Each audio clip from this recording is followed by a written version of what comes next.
भारताच्या स्वातंत्र्यानंतरच्या वाटचालीमध्ये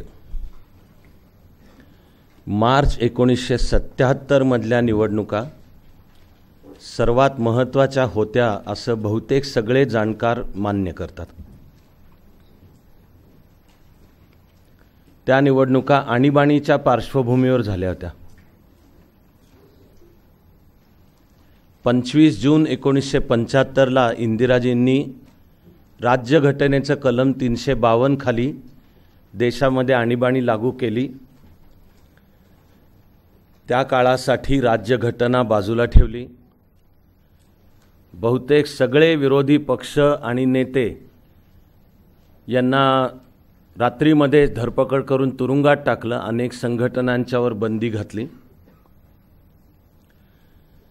अशा आणीबाणीचे सुमारे 19 महिने झाल्यावर त्यांनी निवडणुका जाहीर केल्या जानेवारी 1977 मध्ये। आणि तुरुंगात असलेले विरोधी पक्ष सगळे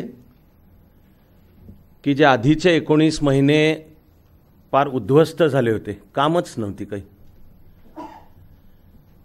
त्यांनी आपापला वेगवेगळा पक्ष विसर्जित करून एक जनता पक्ष स्थापनच केला।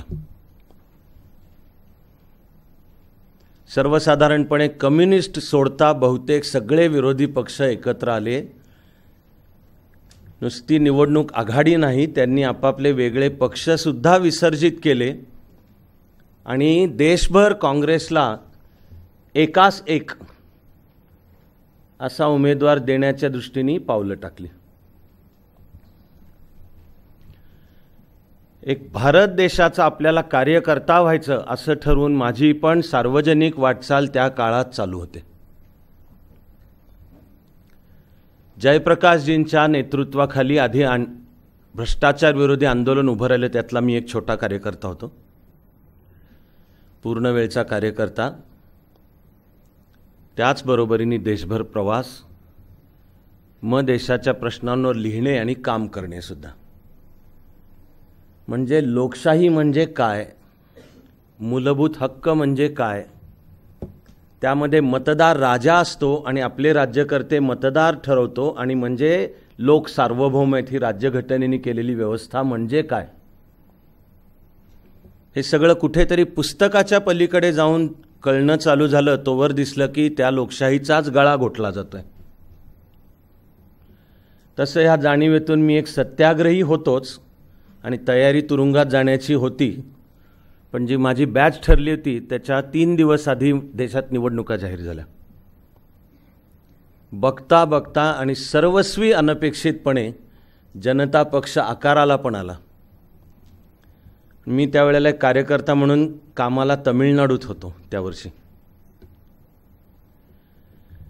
आणि या निवडणुकांचे निकाल 23 मार्च 77 ला बाहेर आले। स्वतंत्र भारताच्या वाटचालीत पहिल्यांदा दिल्ली म्हणजे केंद्रामध्ये काँग्रेसेतर पक्ष सत्तेत आला। लोकांनी स्पष्ट बहुमत जनता पक्षाला दिलं।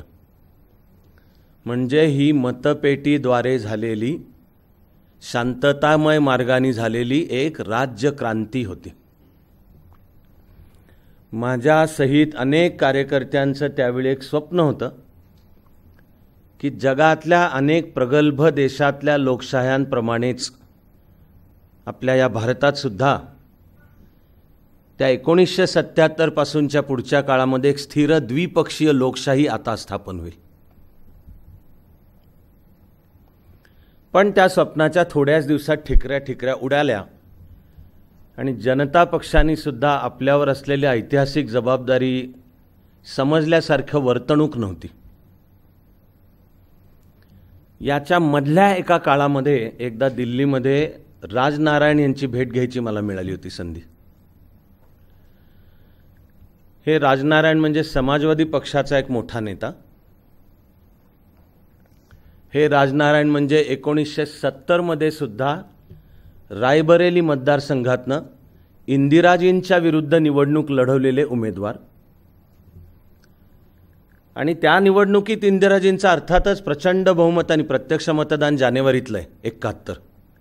इंदिराजींचा प्रचंड बहुमताने विजय झालाच, पण राजनारायण यांनी इंदिराजींवर निवडणुकीतील गैरव्यवहार याखाली केस केली. आता निवडणूक विषयक केसेस थेट हायकोर्टातच कराव्या लागतात अशी कायद्याची तरतूद आहे. म्हणजे लोकप्रतिनिधित्वाचा कायदा हा 1951. त्या केसचा निकाल 12 जून 1975ला लागला होता आणि त्यावेळचं नाव अलाहाबाद हायकोर्ट. तिचे मुख्य न्यायाधीश जगमोहन सिन्हा यांनी निवडणुकीतील गैरप्रकार हा आरोप सिद्ध झाला असा निकाल दिला इंदिराजींविरुद्ध. मग निवडणुकीचा कायदा म्हणजे लोकप्रतिनिधित्वाच्या कायद्यानुसार निवडणुकीतील गैरव्यवहार सिद्ध झाला तर झालेली निवडणूक रद्द होते आणि संबंधित उमेदवार पुढच्या 6 वर्षांसाठी निवडणूक प्रक्रियेतून बाद ठरवला जातो. त्यातून इंदिराजींच्यावर प्रचंड दबाव वाढला की आता राजीनामा द्या, तुम्हाला आता पंतप्रधान पदावर राहण्याचा नैतिक अधिकार उरलेला नाही. आपल्याला नंतरच्या दस्तावेजांमुळे माहिती आहे की स्वतः इंदिराजी राजीनामा देण्याच्या मनस्थितीतच होत्या, पण त्यांचा राजकारणामधला त्यांचा मुलगा म्हणजे संजय गांधी, त्यावेळी राजीव गांधी राजकारणात नव्हते, इंडियन एअरलाइन्समध्ये पायलट होते, व्यक्तिशः त्यांना राजकारणात रस पण नव्हता. संजय गांधी मुरलेला राजकीय नेता होता. आपल्याला नंतर माहिती आहे की संजय गांधींनी आईवर आग्रह धरला, आईपाशी, की नाही द्यायचा राजीनामा. तेव्हा अलाहाबाद हायकोर्टाच्या निर्णयावर सुप्रीम कोर्टाकडे अपील करण्यात आलं. सुप्रीम कोर्टाने अलाहाबाद हायकोर्टाच्या निर्णयाला पूर्ण स्थगिती द्यायला एक प्रकारे नकार दिला, अपील दाखल करून घेतलं. इंदिराजींना पंतप्रधान या नात्याने तुम्ही लोकसभामध्ये उपस्थित राहू शकता, पण तुम्हाला लोकसभेत मतदान करता येणार नाही असा निकाल. म्हणजे पंतप्रधानाला तो कमीपणाचाच आहे तो राज्यघटना आणि कायद्याच्या चौकटीतलाच आहे, पण पंतप्रधान पदाला कमीपणाचा आहे. म्हणून पुन्हा इंदिराजींच्यावर राजीनाम्याचा दबाव वाढला. तेव्हा त्यांनी 25 जूनच्या रात्री देशामध्ये आणीबाणी लागू केली.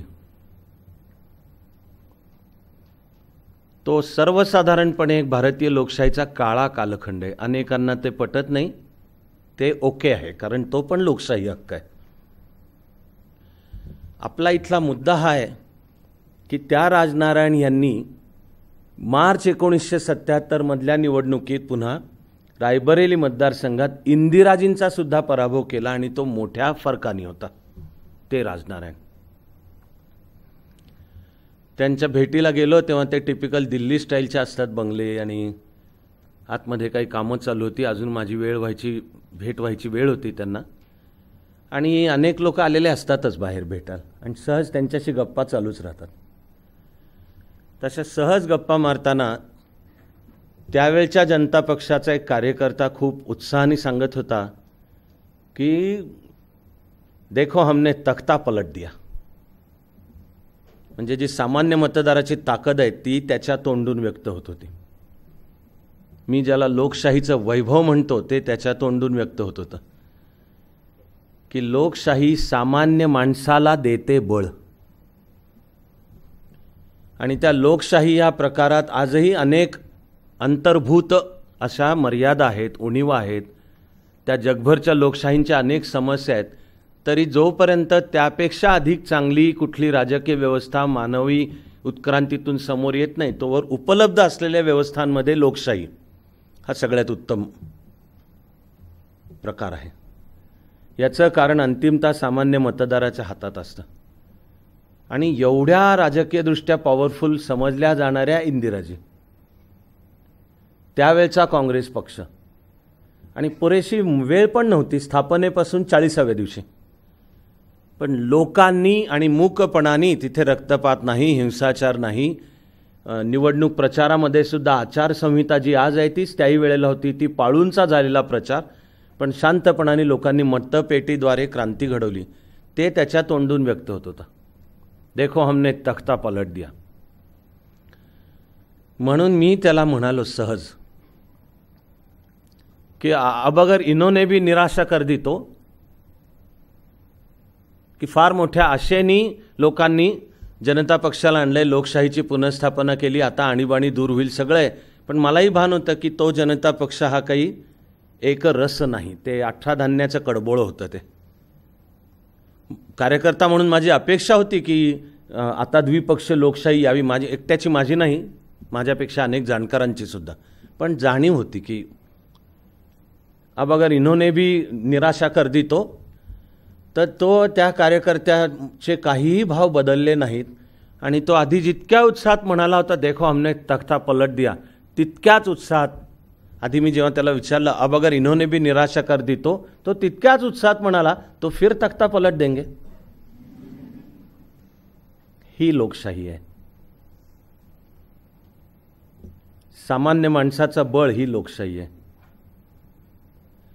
आणि कोणी कितीही पॉवरफुल राजकीय पुढारी असू द्यात, उशिरात त्याला दर 5 वर्षात एकदा का विना हात जोडून ताईमाई अक्का माझ्यावर मारा शिक्का म्हणून गल्ली गल्लीत फिरावंच लागतं. आणि त्यावेळी मतदार त्याला बरोबर जाब विचारतो. आपल्या लोकशाहीला कमी नको समजूयात आपण. समस्या आहेत भरपूर, पण मतदार बरोबर जाब विचारतो की आत्ता आला मागायला भाऊ, होता कुठं 5 वर्ष. आणि 5 वर्षापूर्वी आम्ही तुला निवडून दिला त्यावेळेला तुझा गुरांचा गोठा होता, आता 5 वर्षात एकदम 5 स्टार टोलेजंग तुझे बंगले उभे राहिले, तो कुठून आला पैसा. मतदार विचारतो. आणि 5 वर्षात एकदा विचारतो असं समजू नकोयत आपण. त्याचं लक्ष असतं सर्व काळ. त्याला एक फार छान शब्द आहे सायलेंट मेजॉरिटी. सायलेंट मेजॉरिटी म्हणजे कोणी जर या भ्रमात गेला ना की मी आता सत्तेत आलोय आणि अमरपट्टा आहे आणि सत्ता म्हणजे आपल्या बापाची जागीर आहे, त्याला लोक बरोबर जागा दाखवतात त्याला. त्यामुळे लोकशाहीचा उत्सव आहे हा. निवडणुका म्हणजे लोकशाहीचा उत्सव आहे. आणि एकदा केव्हा तरी मतदान, इथे नागरिक या नात्याने तुमचं माझं काम संपत नाही. सावधपणाने आपण ज्यांना निवडून दिलं ते कारभार कसा करताय त्याचा सतत अभ्यास, जिथे आवश्यक आहे तिथे आवाज उठवणे.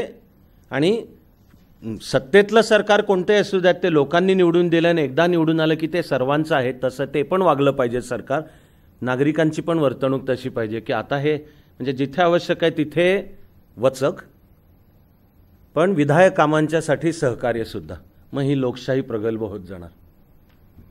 म्हणून आपण ठरवलं की पुन्हा एकदा जेव्हा प्रस्तावित ऐतिहासिक निवडणुका येऊ घातल्यात त्यावेळेला लक्षपूर्वक आपण या निवडणुकींबाबत राज्यघटनेच्या तरतुदी काय आहेत, संबंधित कायदे काय आहेत आणि निवडणुकीची कार्यपद्धती काय आहे, हिला एक सत्र अर्पण करू.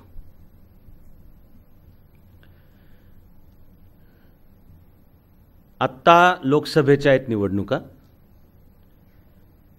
पण महाराष्ट्रापुरतं बोलायचं तर लगेचच तिथपासून पुढच्या काही काळामध्ये विधानसभेच्याही निवडणुका आहेत. विसर्जित झाली ती 16वी लोकसभा होती. तिचा कालावधी अर्थातच 2014 ते 2019.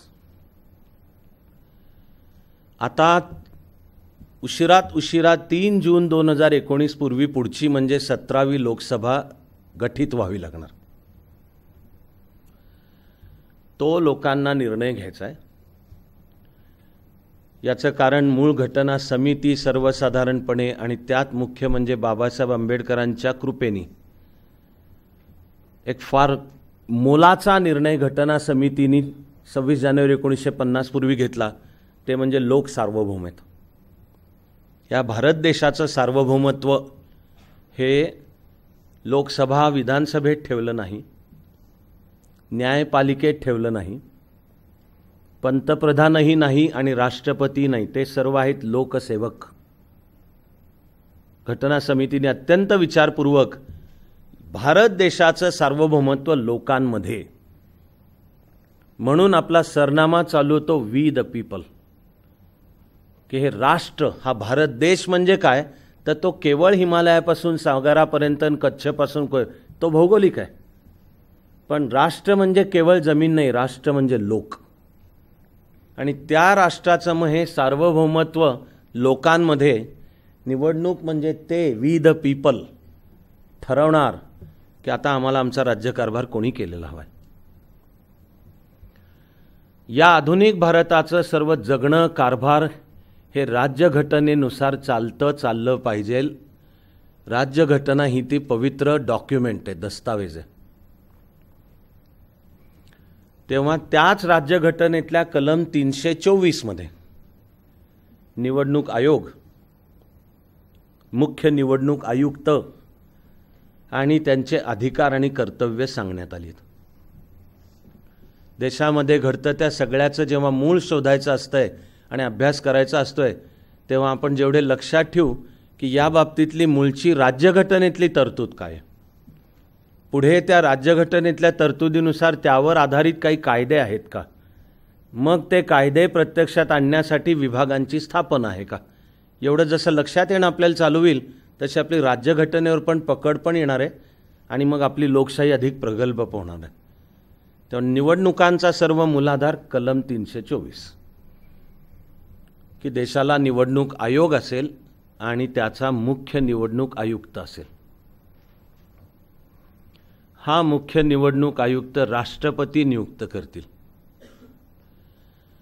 आणि ती सरकारी यंत्रणा नाही, तर निवडणूक आयोग संपूर्णपणे स्वायत्त आहे. निवडणूक आयोग सरकार म्हणजे कार्यकारी यंत्रणा ला जबाबदार नाही. निवडणूक आयोग थेट राष्ट्रपतींना जबाबदार आहे. सरकार म्हणजे कार्यकारी यंत्रणेला निवडणूक आयोगाला आदेश देण्याचे अधिकार नाहीत. फार तर फार त्या सभागृहाच्या कालावधीनुसार शेवटच्या सत्राच्या वेळी आता हे सभागृह संस्थगित करण्यात येत आहे असा निर्णय देऊन मग मंत्रिमंडळ ते सभागृह विसर्जित करून पुढील निवडणुका व्हाव्या असा निर्णय म्हणजे सल्ला राष्ट्रपतींना पाठवू शकतात. त्यानंतर विचारण्याचं काम राष्ट्रपतींचं आहे आणि निवडणूक आयोगाला जर सांगायचं की आता यानुसार निवडणुका घ्या, हे सरकार नावाची व्यवस्था नाही सांगत, राष्ट्रपती सांगतात की आता यानुसार निवडणुका घ्या. असं सांगितल्यानंतर आणि मग निवडणूक आयुक्त आहे तिथे मुख्य निवडणूक आयुक्त. फार कमी घटनात्मक पदं अशी आहेत की ज्यांना नाव आहे security of tenure. Security of tenure म्हणजे एकदा त्या पदावर नेमलं की सहजासहजी काढता येत नाही, तिथे बदली नाही. आणि निवडणूक आयुक्ताला 6 वर्षाची आहे टेन्युअर कालावधी. नेमला की त्याला 6 वर्ष हात लावता येत नाही. हे त्या लोकशाही व्यवस्थेचं म्हणजे स्तंभाचं, इन्स्टिट्यूशनचं पावित्र्य आणि स्वतंत्रता, स्वायत्तता राखण्यासाठीची व्यवस्था आहे की निवडणूक आयुक्तालाही माहिती आहे की आता आपल्याला नेमलं की आपल्याला 6 वर्ष काढताच येणार नाही आहे. आणि कोणातरी अगदी टोकाच्या म्हणजे निवडणूक आयोगाकडूनच वर्तणूक घटनाबाह्य होते आहे, बदफैली होते आहे, निवडणूक आयोग आणि आयुक्तांच्या वर्तणुकीमुळेच देशाची लोकशाहीच धोक्यात येते आहे, तो पार्शालिटी करतोय आयोग, असं सगळं झालं असता कारवाई करायचे अधिकार आहेत. पण मग त्या प्रक्रियेला नाव महाअभियोग आहे. प्रक्रियेचा निवडणूक आयुक्ताला काढणे याला महाअभियोग म्हणत नाहीत, इंग्लिश शब्द आहे इम्पीचमेंट. आपल्या राज्यघटनेत महाअभियोग, इम्पीचमेंट फक्त राष्ट्रपतींवर होऊ शकतो. बाकी काही घटनात्मक पदं अशी आहेत, उदाहरणार्थ सर्वोच्च न्यायालयाचे न्यायाधीश, तसं हे मुख्य निवडणूक आयुक्त पद आहे की अशा काही अपरिहार्य कारणांमुळे काढायची वेळ आल्यास महाअभियोगाची प्रक्रिया वापरून फक्त त्यांना बाजूला करणे, रिमूव्हल, राज्यघटनेतला शब्द आहे बाजूला करणे, रिमूव्हल, हे करता येईल. महाअभियोगाची प्रक्रियाचा अर्थ आहे संसदच सर्वोच्च न्यायालय म्हणून बसते आणि त्या संबंधित घटनात्मक पदावरच्या व्यक्तीला आरोपपत्र सांगून पाचारण केलं जातं आणि मग कामकाज होतं. आणि 2/3 बहुमत आवश्यक आहे. म्हणजे ही संस्था निवडणूक आयुक्त ही बळकट करण्यात आलेली आहे आणि तिच्यावर सरकारचं नाही नियंत्रण.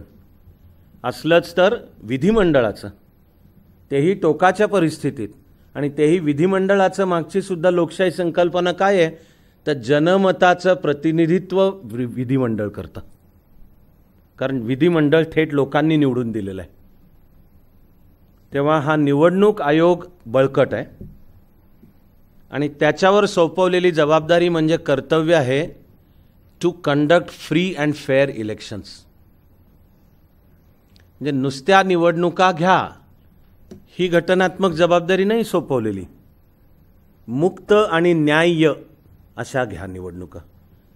To conduct free and fair ही मूळची तरतूद राज्यघटना आणि त्यानुसार घटनात्मक अधिकार आणि कर्तव्य ठरून निवडणूक आयोग अस्तित्वात येतो आणि त्याचे मुख्य निवडणूक आयुक्त त्याचे नेता प्रमुख आहेत त्याचे. पण अर्थातच राज्यघटना देशात घडणाऱ्या सगळ्याच गोष्टींचं सगळंच काही मूळ सांगू शकेल असं नाही. मग ती अनंत इन्फायनाईट अनंत पानं होतील. तर घटनेतल्या मूळच्या तरतुदीनुसार मग कायदे केले जातात की आता त्या मूळच्या तरतुदीला आकार द्यायला कायदा पाहिजे. देशात जे व्हायचं ते मग त्या कायद्याच्या चौकटीत व्हायला पाहिजे. तर मग आपण जेव्हा ठरवलं की स्वतंत्र भारत हा आता प्रजासत्ताक गणराज्य असेल, लोकशाही गणराज्य असेल, म्हणजेच आता निवडणुकाही घ्यायच्या आहेत, म्हणून प्रथम करण्यात आला 1950चा आहे लोकप्रतिनिधित्वाचा कायदा. 1950चा लोकप्रतिनिधित्वाचा कायदा ठरीव विषयांबद्दलच आहे, ते म्हणजे मतदारसंघांची रचना आणि केंद्रातल्या म्हणजे लोकसभा आणि राज्यसभा आणि राज्यांच्या मधल्या म्हणजे विधानसभा आणि ज्या राज्यांनी द्विगृही बाय कॅमेरल लेजिस्लेचर द्विगृही ठरवलं असेल त्यांच्या विधान परिषद आहे, यातल्या सदस्यांची संख्या ठरवणे आणि मतदारसंघांची रचना एवढंच 1950च्या कायद्याचं काम आहे. पुन्हा त्या 1950च्या कायद्याचं हे काम हे सुद्धा मूळच्या राज्यघटनेपासूनच निष्पन्न होतं. ते म्हणजे लोकसभा आणि विधानसभा यांचे मतदारसंघ ठरवणे हा सर्वस्वी लोकसभेचा अधिकार आहे. म्हणजे हे केंद्रातलं आहे. हे केवळ राज्य आणि ते नाही ठरवू शकत. द्विगृही तर समजा एखाद्या राज्याला वाटलं की आम्हाला एकच म्हणजे विधानसभेचंच सभागृह हवं आहे, तरी अधिकार केवळ राज्याचे नाही आहेत. राज्याची विधानसभा तसा ठराव करून केंद्राकडे पाठवू शकते, पण नंतर केंद्र निर्णय करणार राज्यघटनेतल्या व्यवस्थेनुसार. म्हणून लोकप्रतिनिधित्वाचा कायदा 1950 एवढ्या दोनच गोष्टींकरता आहे. त्या सभागृहांची एकूण सदस्य संख्या आणि मतदारसंघांची रचना. पण एकूण हा जो जगडव्याळ आणि अद्भुत उत्सव आहे असं मी म्हणालो, महाप्रचंड हा भारत देश प्रचंड वैविध्याने भरलेला, आणि मला वाटतं तुमची माझी तरी श्रद्धा आहे की ते वैविध्य बाहेरच्या अभिव्यक्तीच आहे. मूळ आपण सगळे मुळात एकात्म राष्ट्र आहे. पण असं न मानणारे किंवा अनेक जण भारताच्या लोकशाहीला काही चान्सच देत नव्हते. ते म्हणत होते ही टिकणार नाही. हा इतका वैविध्यपूर्ण देश आहे की तो मोडून पडणार आहे लवकरच, आणि त्याच्या अनेक भारत नावाचं काही नाहीच असं जे त्यांचं आकलन होतं त्यानुसारची त्यांची मंडळी. पण आता या जगडव्याळ देशामध्ये प्रत्यक्ष घ्यायच्या ना निवडणुका, मग त्याची कायद्याची व्यवस्था, तर मग ते सगळं आहे लोकप्रतिनिधित्वाचा कायदा 1951. म्हणजे 50च्या कायद्यात फक्त सभागृहांची सदस्य संख्या आणि मतदारसंघांची रचना.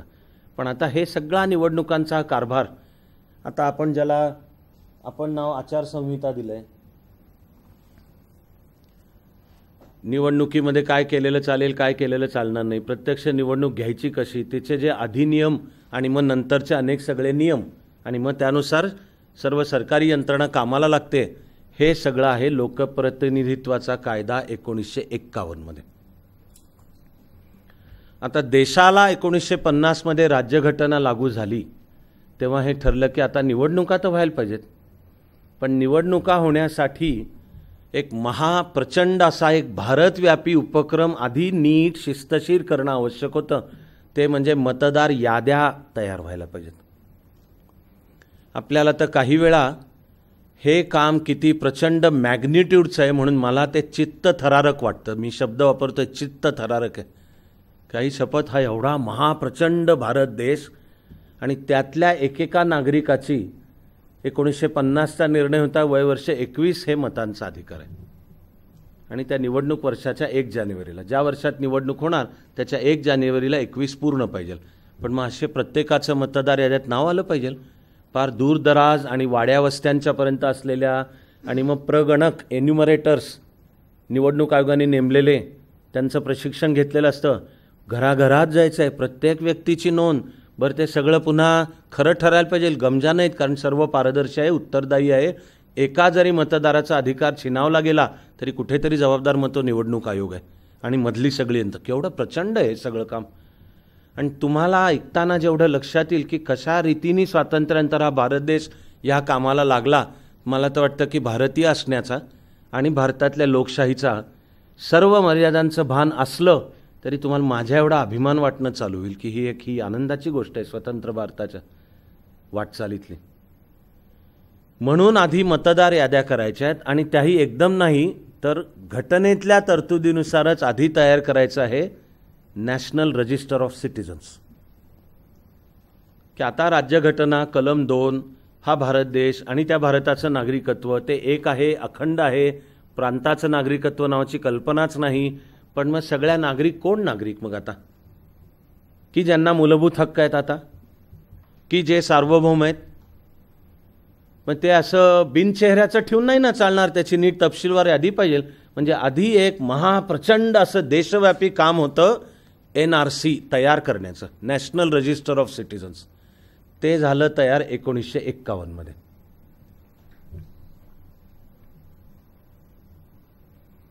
तुम्हाला आजपर्यंत दिसेल की त्याचं महत्त्व आहे. आसाममध्ये 1971 पूर्वी सुद्धा पूर्व पाकिस्तानमधनं अनेक जण बेकायदेशीररित्या पूर्व पाकिस्तानमधनं जातच होते. पण 1971 मध्ये बांगलादेश झाला म्हणून काही आसाममधली बेकायदेशीर घुसखोर बांगलादेशींची आवक थांबली नाही, वाढलीच. म्हणून 1979 सालापासून आसाममध्ये घुसखोर विरोधी आंदोलन चालू झालं. ते शांततामय होतं, ते गांधीजींच्या मार्गावरनं होतं. त्यावेळेला गुवाहाटीच्या जवळचा मंगलदोई म्हणून मतदारसंघ आहे लोकसभेचा, तिथले विद्यमान खासदार हिरालाल पटवारी यांचा मृत्यू झाला. म्हणून फक्त त्या मतदारसंघाची निवडणूक होती. पण त्यासाठी मतदार याद्यांचं पुनरीक्षण रिव्हिजन आवश्यक होतं. आणि मग त्या मतदार याद्या तयार होतात, त्या जाहीर केल्या जातात. कोणाही नागरिकाला आव्हान देण्याचा पण अधिकार आहे आणि संबंधित प्रत्येकाला तुझं नाव नीट आहे का, मग ते कोणत्या बूथ करताय सगळं तपासून घेण्याकरता ही पारदर्शक व्यवस्था आहे. तशा जेव्हा जाहीर करण्यात आल्या मंगलदोई मतदारसंघाच्या मतदार याद्या, तो मंगलदोई सहित सगळ्या आसामला एक धक्का होता.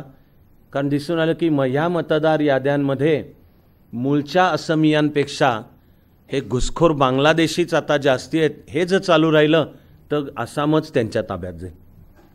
म्हणून आंदोलन पेटलं.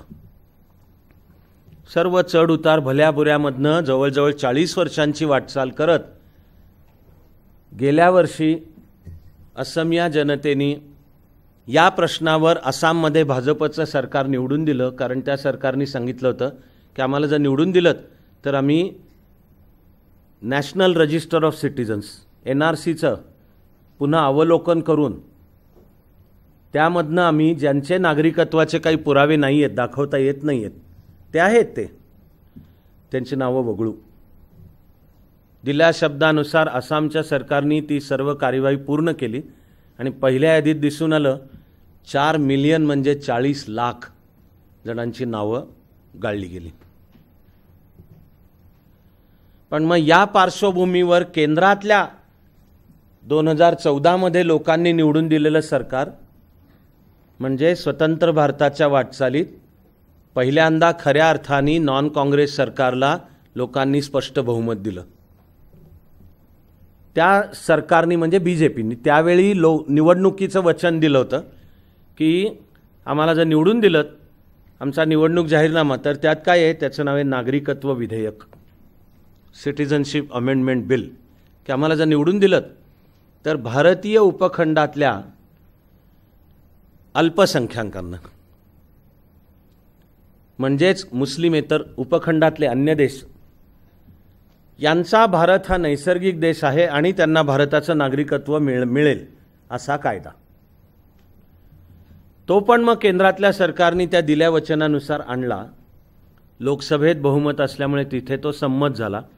पण हा येणार आहे घटना दुरुस्ती म्हणून.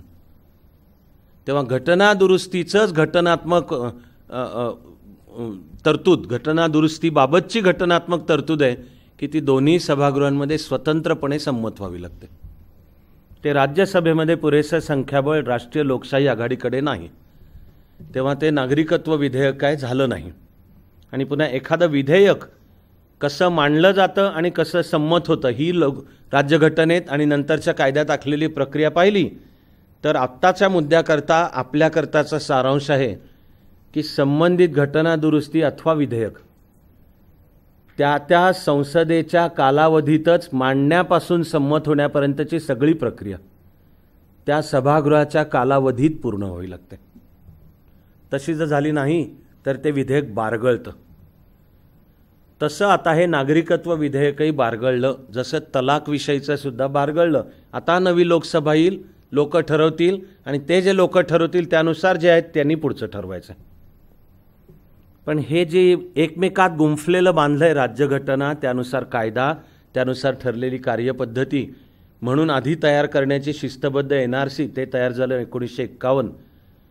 मग मतदार याद्या करायच्या. म्हणून तुम्हाला दिसेल की स्वतंत्र भारतातल्या पहिल्या निवडणुका 1952 मध्ये झाल्या. आता या सर्व निवडणुकांचं सर्व व्यवस्थापन मात्र होतं लोकप्रतिनिधित्वाचा कायदा 1951 नुसार. उदाहरणार्थ एव्हाना सगळ्यांना माहिती आहे की निवडणुकीची अधिसूचना निघाली, नोटिफिकेशन, की त्या क्षणाला आता आचारसंहिता लागू होते. ही आचारसंहिता मूळ लोकप्रतिनिधित्वाचा कायदा 1951 मध्ये उल्लेख केलेला आहे. त्याच्यामध्ये येतात ह्या प्रकारच्या तरतुदी की सत्तेत असलेल्या सरकारने मतदारांना प्रलोभन दाखवण्याच्या दृष्टीने काहीही करता कामा नये किंवा निवडणुकीमध्ये फायदा होईल अशा रीतीने सरकारी यंत्रणा वापरता कामा नये. वापरल्यास तो गुन्हा आहे आणि तो सिद्ध झाल्यास झालेली निवड रद्द आणि पुढील 6 वर्षांसाठी मतदार म्हणजे निवडणूक प्रक्रियेतून बाद. त्या आचारसंहितेमधला एक फार मोलाचा मुद्दा आहे तो म्हणजे निवडणुकीमध्ये जाती धर्म पंथांच्या आधारावर आवाहन करता येणार नाही आणि केल्यास तो गुन्हा आहे आणि तो सिद्ध झाल्यास पुन्हा झालेली निवडणूक रद्द आणि पुढील 6 वर्षांसाठी निवडणूक प्रक्रियेतून बाद. तेव्हा आता निवडणुका घ्यायच्या आणि ही मूळची व्यवस्था त्या लोकप्रतिनिधित्व कायद्यात आहे. तर ते प्रत्यक्षात आता देशभर किंवा जिथे जेव्हा राज्य लोकसभेचे असेल विधानसभेचे असेल राज्यातली त्याचा सगळा तपशील पण कायद्यात नाही येऊ शकत. म्हणून त्याच्यासाठी केले जातात नियम. म्हणजे मूळ राज्यघटना त्यातल्या कलमांच्या नुसार कायदे अस्तित्वात येतात आणि कायद्यातल्या काही कलमांच्या नुसार नियम केले जातात. कायद्याला आपला शब्द आहे अधिनियम. ॲक्ट किंवा स्टॅच्यूट असेल तर मग तो बनतो अधिनियम. तेव्हा लोकप्रतिनिधित्वाचा कायदा हा आहे अधिनियम आणि मग त्या कायद्यातल्या काही तरतुदींनुसार आता तुम्हाला प्रत्यक्ष निवडणूक घ्यायची आहे. तिचा जो तपशील आहे सगळा, मतदान केंद्र, त्या एकेका केंद्राचा प्रमुख केंद्राधिकारी म्हणजे प्रिसाइडिंग ऑफिसर, एक मतदान केंद्र सरासरी 1000 मतदारांचं असेल, त्या मतदान केंद्राधिकाऱ्याला सहकार्य करायला आवश्यकतेप्रमाणे 2 किंवा 3 पोलिंग ऑफिसर्स मतदान अधिकारी असतील. प्रत्येक उमेदवाराला प्रत्येक मतदान केंद्रावर आपला किमान एक प्रतिनिधी नेमायला परवानगी आहे जो त्या मतदान प्रक्रियेच्या हॉलमध्ये बसलेला असतो. आता हा जो सगळा तपशील आहे किंवा त्या बूथवर जी टीम जाते मग ती 36 तास आधी प्रचार बंद व्हावा लागतो. तो राजकीय एकीकडे चालू असताना सरकारी यंत्रणा पण तितक्या जोमाने काम करत असते. कायद्याचा एक मोलाचा मुद्दा लक्षात ठेवूयात आपण. निवडणुकीची अधिसूचना निघाली की त्या क्षणाला सरकारी यंत्रणा ही सरकारी यंत्रणा नसते, निवडणूक यंत्रणा असते. हा नुसता शब्दांचा खेळ नाही. निवडणूक अधिसूचना जाहीर झाल्या क्षणी सरकारी यंत्रणा म्हणजे कार्यकारी यंत्रणा आणि तिच्या जी काही रचना आहे तिच्यानुसार आता ते उत्तरदायी कोणाला, तर जोपर्यंत ते सरकारी यंत्रणा आहेत तोपर्यंत त्या यंत्रणेची जी काही हायरार्की उतरंड ठरली असेल तिला उत्तर देत. अधिसूचना जाहीर झाली की त्या क्षणाला ती सगळी सरकारी यंत्रणा बनते निवडणूक यंत्रणा. म्हणजे आता ती सरकारला उत्तरदायी नाही, आता ती निवडणूक यंत्रणेला उत्तरदायी आहे. प्रचंड मोठा बदल आहे हा. आणि वरकरणी वाटायला तुम्हाला फार छोट्या छोट्या गोष्टी वाटत असतील पण त्या फार मोलाच्या आहेत. आत्ता सगळी निवडणुकांची प्रक्रिया चालू आहे. तर भाजपचा राष्ट्रीय अध्यक्ष म्हणजे आता कोणाला आवडो किंवा न आवडो पण प्रचंड पॉवरफुल माणूस अमित शहा हे गांधीनगरमधनं निवडणूक लढवत आहेत. काल का परवा त्यांनी अर्ज भरला आणि पेपरमध्ये त्याचा फोटो आला होता. तुम्ही या बारकाव्याची दखल घेता का नाही आपापला विचार करा, पण त्यानिमित्ताने वृत्तपत्र वाचण्याचं कौशल्य पण वाढत गेलं तर चांगलं होईल. तुम्हाला त्या फोटोत दिसेल की अमित शहा उभे आहेत, त्यांच्याबरोबर आलेले सगळे 51 मोठे सगळे कार्यकर्ते ते पण उभे आहेत. पण त्यांचा जो निवडणूक अर्ज स्वीकारतो आहे म्हणजे कलेक्टर गांधीनगरचा, कारण कलेक्टर असतो पदसिद्ध निवडणूक निर्णय अधिकारी. निवडणूक अधिसूचना जाहीर झाली की आता तो कलेक्टरच नाही कायद्याच्या दृष्टीने, आता तो निवडणूक निर्णय अधिकारी आहे. आणि त्यांना लेखी आहेत सूचना की तुम्ही उभं राहायचं नाही. उमेदवार जेव्हा अर्ज भरायला येईल तो कोणीही असू द्यात, तो पूर्वीच्या पंतप्रधान इंदिराजी असू द्यात, आता नरेंद्र मोदींना आता ते बहुधा वाराणसीतूनच फक्त निवडणूक लढवतील हे असू द्यात, राहुल गांधी वायनाड आणि अमेठी दोन्हीकडनं ते असू द्यात, समजा सोनिया गांधी रायबरेलीतून. निवडणूक आयोगाची लेखी सूचना असते की निवडणूक अर्ज स्वीकारताना त्या अधिकाऱ्यांनी उभं राहायचं नाही. हे वरकरणी वाटायला किती छोटं वाटलं तरी फार मोलाचं आहे की आता तो जो तिथे बसला आहे तो निवडणूक आयोग आहे. आणि मग तुम्ही राजकीय पुढारी किंवा कार्यकारी यंत्रणेचे या नात्याने कितीही मोठे असा, आता तुम्हाला निवडूनपर्यंत तिथपर्यंत पुढचं सगळं त्यांच्या हातात, म्हणून त्यांनी नसतं उभं राहायचं. प्रश्न असा येतो की हे सगळं कुठे असतं. तर मग आता हे सगळं मूळ घटना आणि त्यावर आधारित कायदे ह्यात असणं शक्यच नाही आहे. म्हणून त्या एकेका गोष्टीसाठीचे नियम केले जातात नीट. तेव्हा अख्खी निवडणूक प्रक्रिया कशी होईल याचे नियम आहेत कॉन्डक्ट ऑफ इलेक्शन रूल्स. निवडणूक कशी घ्यायची हिचा सगळा बारीक सारीक तपशिलासहितचा नियम म्हणजे मी आत्ता जो आधी सांगून झाला आणि आणखीन खूप न सांगे हे सगळं त्या कॉन्डक्ट ऑफ इलेक्शन रूल्स. अक्षरशः लक्षावधी आहेत हा बारकावे. माझ्या मते सगळेच चित्तथरारक आहेत आणि जेवढा अभ्यास करू आणि लवकरच तुम्हाला ती यंत्रणा हाताळण्याची पण संधी मिळो, काम मनापासून केलं तर मला खात्री आहे तुम्ही ती प्रक्रियेचा आनंद मिळवणार आहात. आणि मी ज्याला एका श्रद्धेने भारतातली लोकशाही बळकट आहे कारण ती सामान्य मतदाराला कळलेली ज्यातून म्हणतो ते ह्यात आहे. एरवी जी सरकारी यंत्रणा आपल्याला अकार्यक्षम, निष्काळजी, भ्रष्ट, जातीपातीत फुटलेली तीच सरकारी यंत्रणा निवडणुकांचं काम म्हणलं की इतकी चोख कामगिरी बजावते की आपल्याला ते पाहून आश्चर्यसुद्धा वाटतं. पण तो लोकशाही बळकट झाल्याचा एक पुरावा आहे. आणि मग एक स्वप्न पण आहे की अरे बाकीचंही काम करा की असं बदलेल ना देश, कुठल्या कुठे जाईल. त्यावेळी सरकारी म्हणजे आता निवडणूक यंत्रणा हिला फार चाबूक घेऊन मागे लागून नाही, त्याचं असं एक शिस्त बसून गेलेले. सर्व निवडणूक यंत्रणेचं प्रशिक्षण होतं आणि लक्षावधी बारकावे आहेत. शाहीच कुठली, ती बरोबर असायला पाहिजे, म्हणजे त्याच्या चेकलिस्ट असतात तयार नीट. आणि एक एक मतदान केंद्र आणि तिच्यावर कोणतं सामान आणि मग तिचा केंद्राधिकारी आणि त्याचे 2 किंवा 3 मतदान अधिकारी आणि यांना रूट्स आखलेले असतात. 36 तास आधी प्रचार थांबला की ते तिथे त्या गावी जाऊन राहतात. कुठे असतात मतदान केंद्र, पण तिथे जाऊन राहतात. मिळेल ती मीठ भाकरी खातात तिथे आणि मतदानाच्या दिवशी सकाळी 7 वाजता मतदानाला सुरुवात.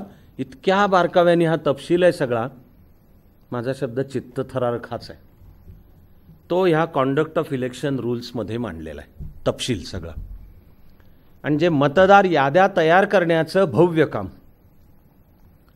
आणि नंतर त्याचं दरवेळी पुनरीक्षण सतत व्हावं लागतं, तेव्हा एकेका मतदाराची नोंदणी कशी करायची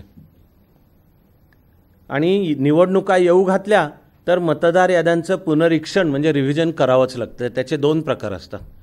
एक समरी रिव्हिजन. समरी रिव्हिजन म्हणजे असं पटपट फक्त हे प्रशासकीय कामसुद्धा किती प्रचंड आहे लक्षात घ्या. मधल्या काळामध्ये दुर्दैवाने जे मृत झाले त्यांचे नीट पुरावे लागतात, गमजा नाही पाहिजेत त्याच्यात, पण मग त्या मृतांची नावं गाळली गेली पाहिजेत. ती झाली नाहीत तर त्यांच्या नावाने बोगस मतदान होण्याच्या पण शक्यता असतात. बरं, ते एक एक नाव गाळायचं काम जबाबदारीचं आहे, कारण त्याला नीट पुरावे पाहिजेत त्याचे, म्हणजे डेथ सर्टिफिकेट सोबत. तर ते ग्रामीण भाग असेल तर ग्रामसेवकाच्या पातळीला आणि शहरी असेल तर नगरपालिकेचं काम आहे जन्ममृत्यूची नोंद ठेवणे. जन्ममृत्यू नोंद रजिस्टर असतं, त्याची लिंक या निवडणूक यंत्रणेशी असावी लागते की त्या नोंदीनुसार जिथे ज्याचा मृत्यू झाल्याचं कळलं आहे त्याचं नाव आलं पाहिजे. आणि निवडणूक होण्याच्या वर्षीच्या 1 जानेवारीला आधी 21, पण 1985मध्ये स्वतः त्यावेळचे पंतप्रधान राजीव गांधींनी आग्रह धरून ते मतदानाचं वय 21वरनं 18वर आणलं. ही जी येते निवडणूक हिच्याबाबत जाणकार सांगतायत की या निवडणुकीचा निकाल मुख्यतः तरुण पिढी लावणार आहे, कारण आजचा भारत देशच मुळात तरुण आहे. 2/3पेक्षा जास्त लोकसंख्या वयवर्ष 45च्या खालची आहे. पण ह्या येणाऱ्या निवडणुकीचं आणखी एक अतिशय रम्य वैशिष्ट्य आहे, ते म्हणजे 21व्या शतकात जन्मालाच आले मुळे पण ते येणाऱ्या निवडणुकीत पहिल्यांदा मतदान करणार आहेत. आणि निवडणुकीचे जाणकार सांगतायत की ते ठरवणार आहेत, त्यांचा कल जिकडे जाईल ते निवडून येणार आहेत. मग मी ह्यालाही लोकशाहीचं वैभवच म्हणतो, पण ते वैभव नीट आकाराला यायचं असेल तर मग प्रशासकीय यंत्रणेचं काम येतं की अरे ते याद्या त्या नीट झाल्या पाहिजेत ना.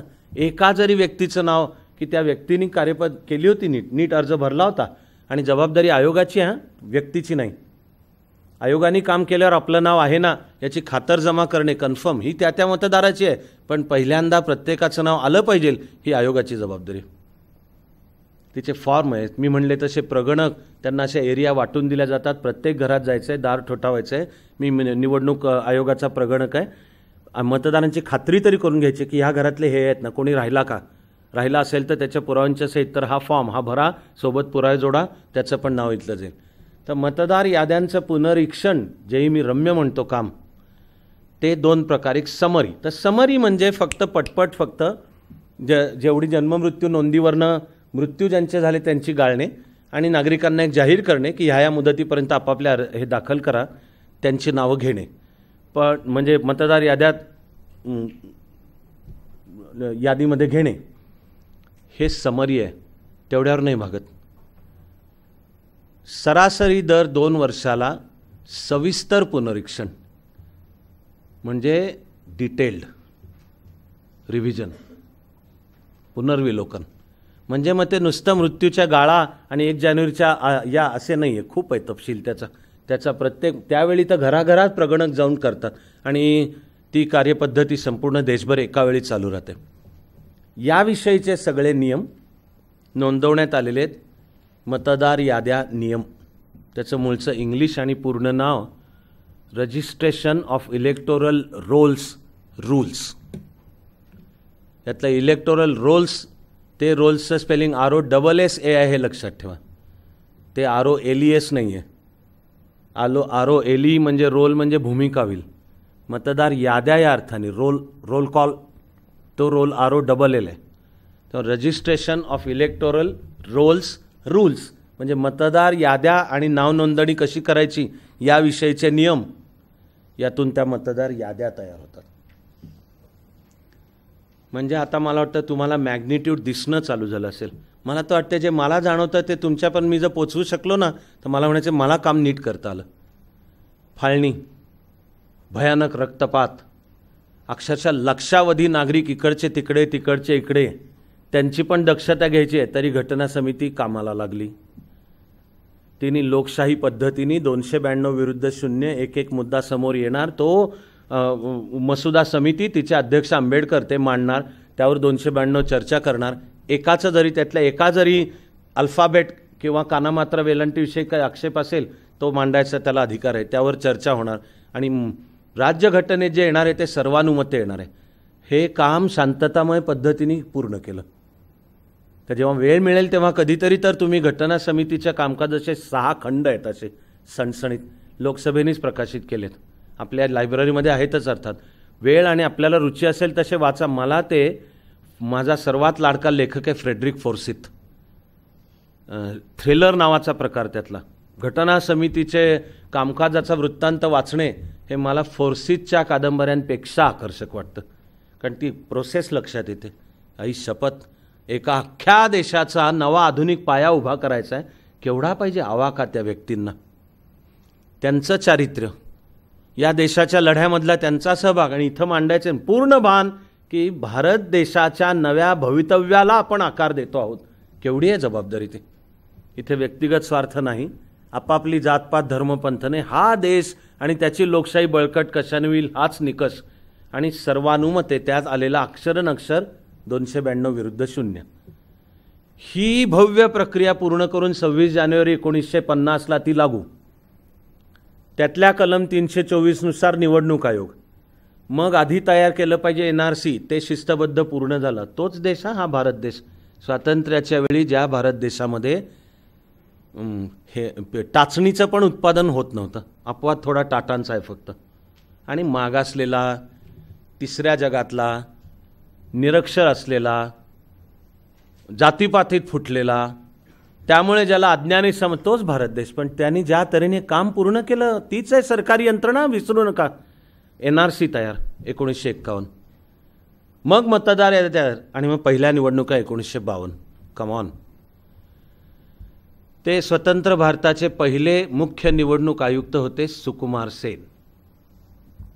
सुकुमार सेन यांचा जन्म 1998 मधला आहे आणि ते ICS होते, म्हणजे ब्रिटिश काळातली आपली स्टील फ्रेम सरकारी यंत्रणा की ज्यांच्या मुख्यतः नेतृत्वाखाली स्वातंत्र्यानंतरच आपण त्या ICSचं नाव बदलून IAS इंडियन ॲडमिनिस्ट्रेटिव्ह सर्व्हिस केलं.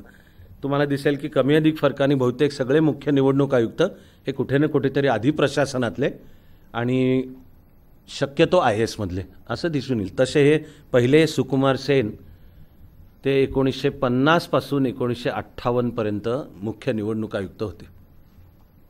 तर 1950 पासून म्हणजे राज्यघटनेतल्या तरतुदीनुसार आले आणि सगळे NRC, मग पुढे मतदार याद्या, हे काम त्यांच्या नेतृत्वाखाली, मुख्यत्वाखाली, आणि ते करून आता भारत देश सज्ज झाला म्हणल्यावर पहिली निवडणूक 1952 साली.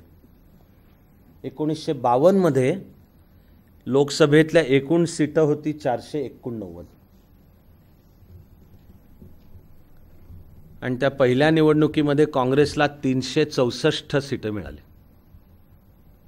म्हणजे बहुमत पण आहे, 2/3 आहे. पण ते मिळताना मतदान काँग्रेसला देशभर झालेलं मतदान सुमारे 43%. एकूण झालेल्या वैध मतदानापैकी सुमारे 43% घेऊन काँग्रेस 489च्या सभागृहात 364 जागा घेऊन सत्तेवर आला. तिथपासूनच्या पुढच्या 4 निवडणुका एका वेळी लोकसभा आणि राज्यांमधल्या विधानसभा एका वेळी झाल्या.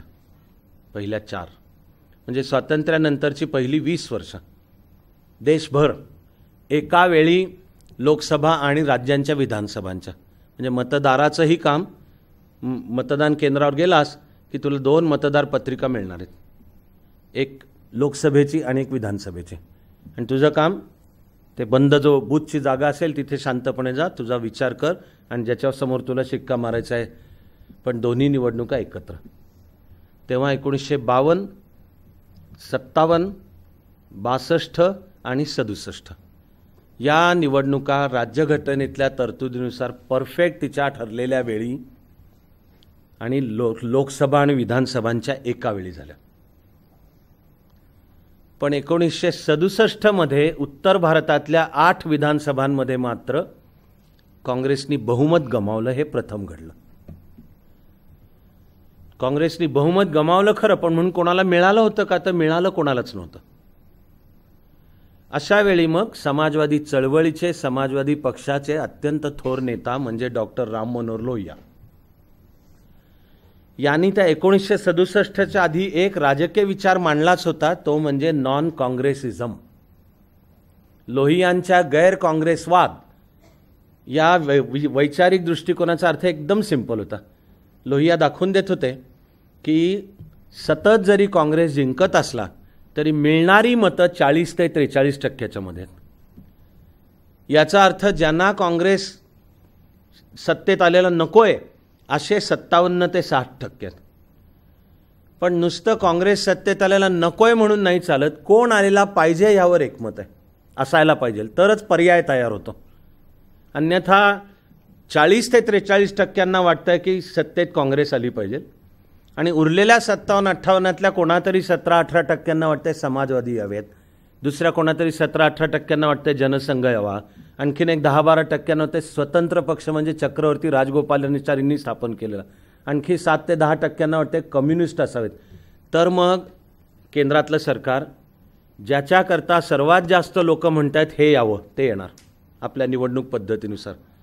म्हणून लोहियांनी मांडलं होतं की फक्त काँग्रेस विरोधी मतांचं जर आपण एकत्रीकरण केलं तर काँग्रेस हरेल. या वैचारिक दृष्टिकोनाचं नाव गैर काँग्रेसवाद. 1967च्या विधानसभा निवडणुकांमध्ये जेव्हा उत्तर भारतातल्या 8 राज्यांमध्ये ही स्थिती आली की काँग्रेसचं बहुमत तर गमावलं, पण म्हणून कोणाचं नव्हतंच बहुमत. पण चित्र हे होतं की जर त्या विधानसभेतले समाजवादी गट आणि जनसंघाचे गट एकत्र आले तर कशीबशी त्यांच्याकडे बहुमताची तयारी होत होती. हा जनसंघ अधिकृतरित्या स्थापना 1952ची. तिचे अधिकृत संस्थापक आहेत श्यामाप्रसाद मुखर्जी. श्यामाप्रसाद मुखर्जी बंगालमधले आणि हिंदुत्व ही विचारधारा मानणारे. श्यामाप्रसाद मुखर्जींचं हिंदुत्व स्वातंत्र्यवीर सावरकरांचं हिंदुत्व आहे, कारण आधी सावरकरही हिंदू महासभेचे अध्यक्ष होते, स्वतः श्यामाप्रसाद मुखर्जी हिंदू महासभेचे अध्यक्ष होते. नथुराम गोडसेंनी 30 जानेवारी 1948ला गांधीजींची हत्या केल्यावर RSS राष्ट्रीय स्वयंसेवक संघ या संघटनेवरही बंदी घालण्यात आली आणि हिंदू महासभेच्या कामकाजालाही फार मोठा फटका तर बसलाच. तेव्हा त्यानंतर श्यामाप्रसाद मुखर्जी त्यावेळचे राष्ट्रीय स्वयंसेवक संघाचे सर्वोच्च प्रमुख, त्यांना RSSमध्ये सरसंघचालक म्हणतात, ते होते गोळवलकर गुरुजी. यांना श्यामाप्रसाद मुखर्जी भेटले आणि म्हणाले की राजकारणामध्ये आपल्या विचाराचा पक्ष पाहिजे, तो नसल्यामुळे मग अडचण येते तेव्हा आपली बाजू घेणारं कोणीच नाही. श्यामाप्रसाद मुखर्जी म्हणाले तुम्ही वेळ दिली, संधी दिलीत तर मी बनवतो. गोळवलकर गुरुजींनी अनेक ठिकाणी सांगितलं की राजकारण ही विकृतीच आहे, वारांगना. ते राजकारणाला वेश्येची उपमा देत असत, ते फारसे त्याला अनुकूल नव्हते. पण श्यामाप्रसाद मुखर्जी आणि गोळवलकर गुरुजी भेटीत हे ठरलं, म्हणून जनसंघाची स्थापना झाली. तिचे पहिले अध्यक्ष म्हणजे श्यामाप्रसाद मुखर्जी. मी 1977च्या ज्या निवडणुकांचा संदर्भ देऊन माझं बोलणं चालू केलं त्यावेळी जनसंघाने पण आपलं स्वतंत्र अस्तित्व विसर्जित केलं आणि जनता पक्षामध्ये विलीन झाले. ते जनता पक्षाचं सरकार पण आलं.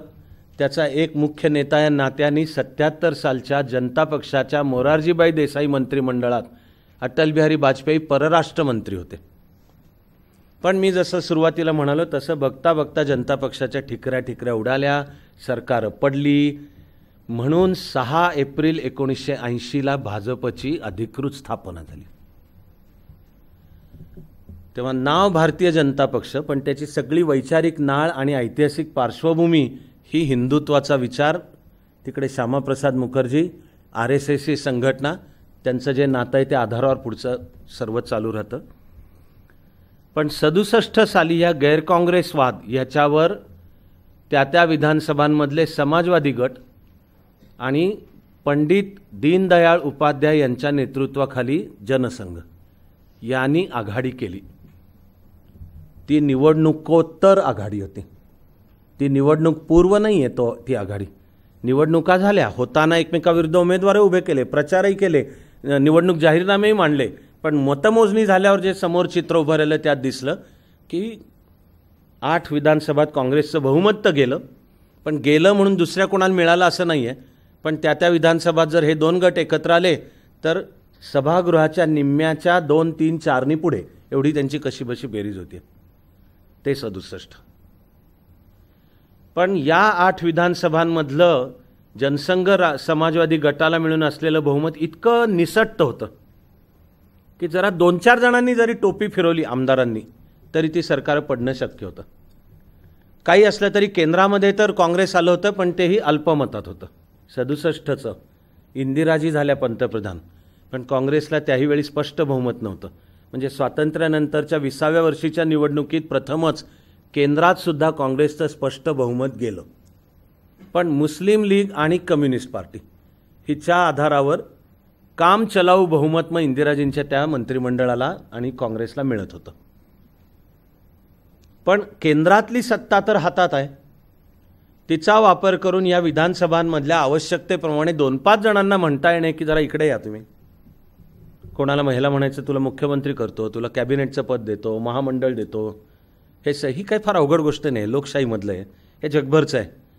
बघता बघता ती 8 प्रांतांमधली मंत्रिमंडळ गडगडली विरोधी पक्षांची, म्हणजे जनसंघ आणि समाजवादी. पण म्हणून दुसरं चित्रही तयार होईना, तिथपासून भारताच्या निवडणुकांचं वेळापत्रक त्यामुळे बिघडलं. वेळापत्रक म्हणजे लोकसभा आणि विधानसभांच्या जे एकत्र होत होत्या ते तिथपासून बिघडलं. त्यामुळे 8 विधानसभांच्या मग आता वेळ आली की आता जर बनतच नाही सरकार तर राज्यघटनेतल्या तरतुदीनुसार सभागृह पुन्हा बरखास्त आणि लोकांचा कौल एवढा एकच शेवटचा उपाय उरतो, त्यामुळे बिघडलं. आणि शिवाय 1970मध्ये इंदिराजींनी पण ठरवलं की आपलं हे जे डगमगतं सरकार आहे आणि स्पष्ट बहुमत आपल्याला नाही ते द्यायचं फेकून. तर त्यांनी 1970मध्ये म्हणजे मुदतपूर्व आहे, ती वेळ नव्हती, अन्यथा वेळेनुसार म्हणाल तर लोकसभेच्या पुढच्या निवडणुकीची वेळ 1972 होती. पण इंदिराजींनी 1970मध्ये सभागृह बरखास्त केलं आणि मुदतपूर्व निवडणुका घेतल्या. त्यामध्ये अर्थातच त्यांना 2/3 बहुमत मिळालं, कारण गरिबी हटाव ही घोषणा दिली इंदिराजींनी भारताला.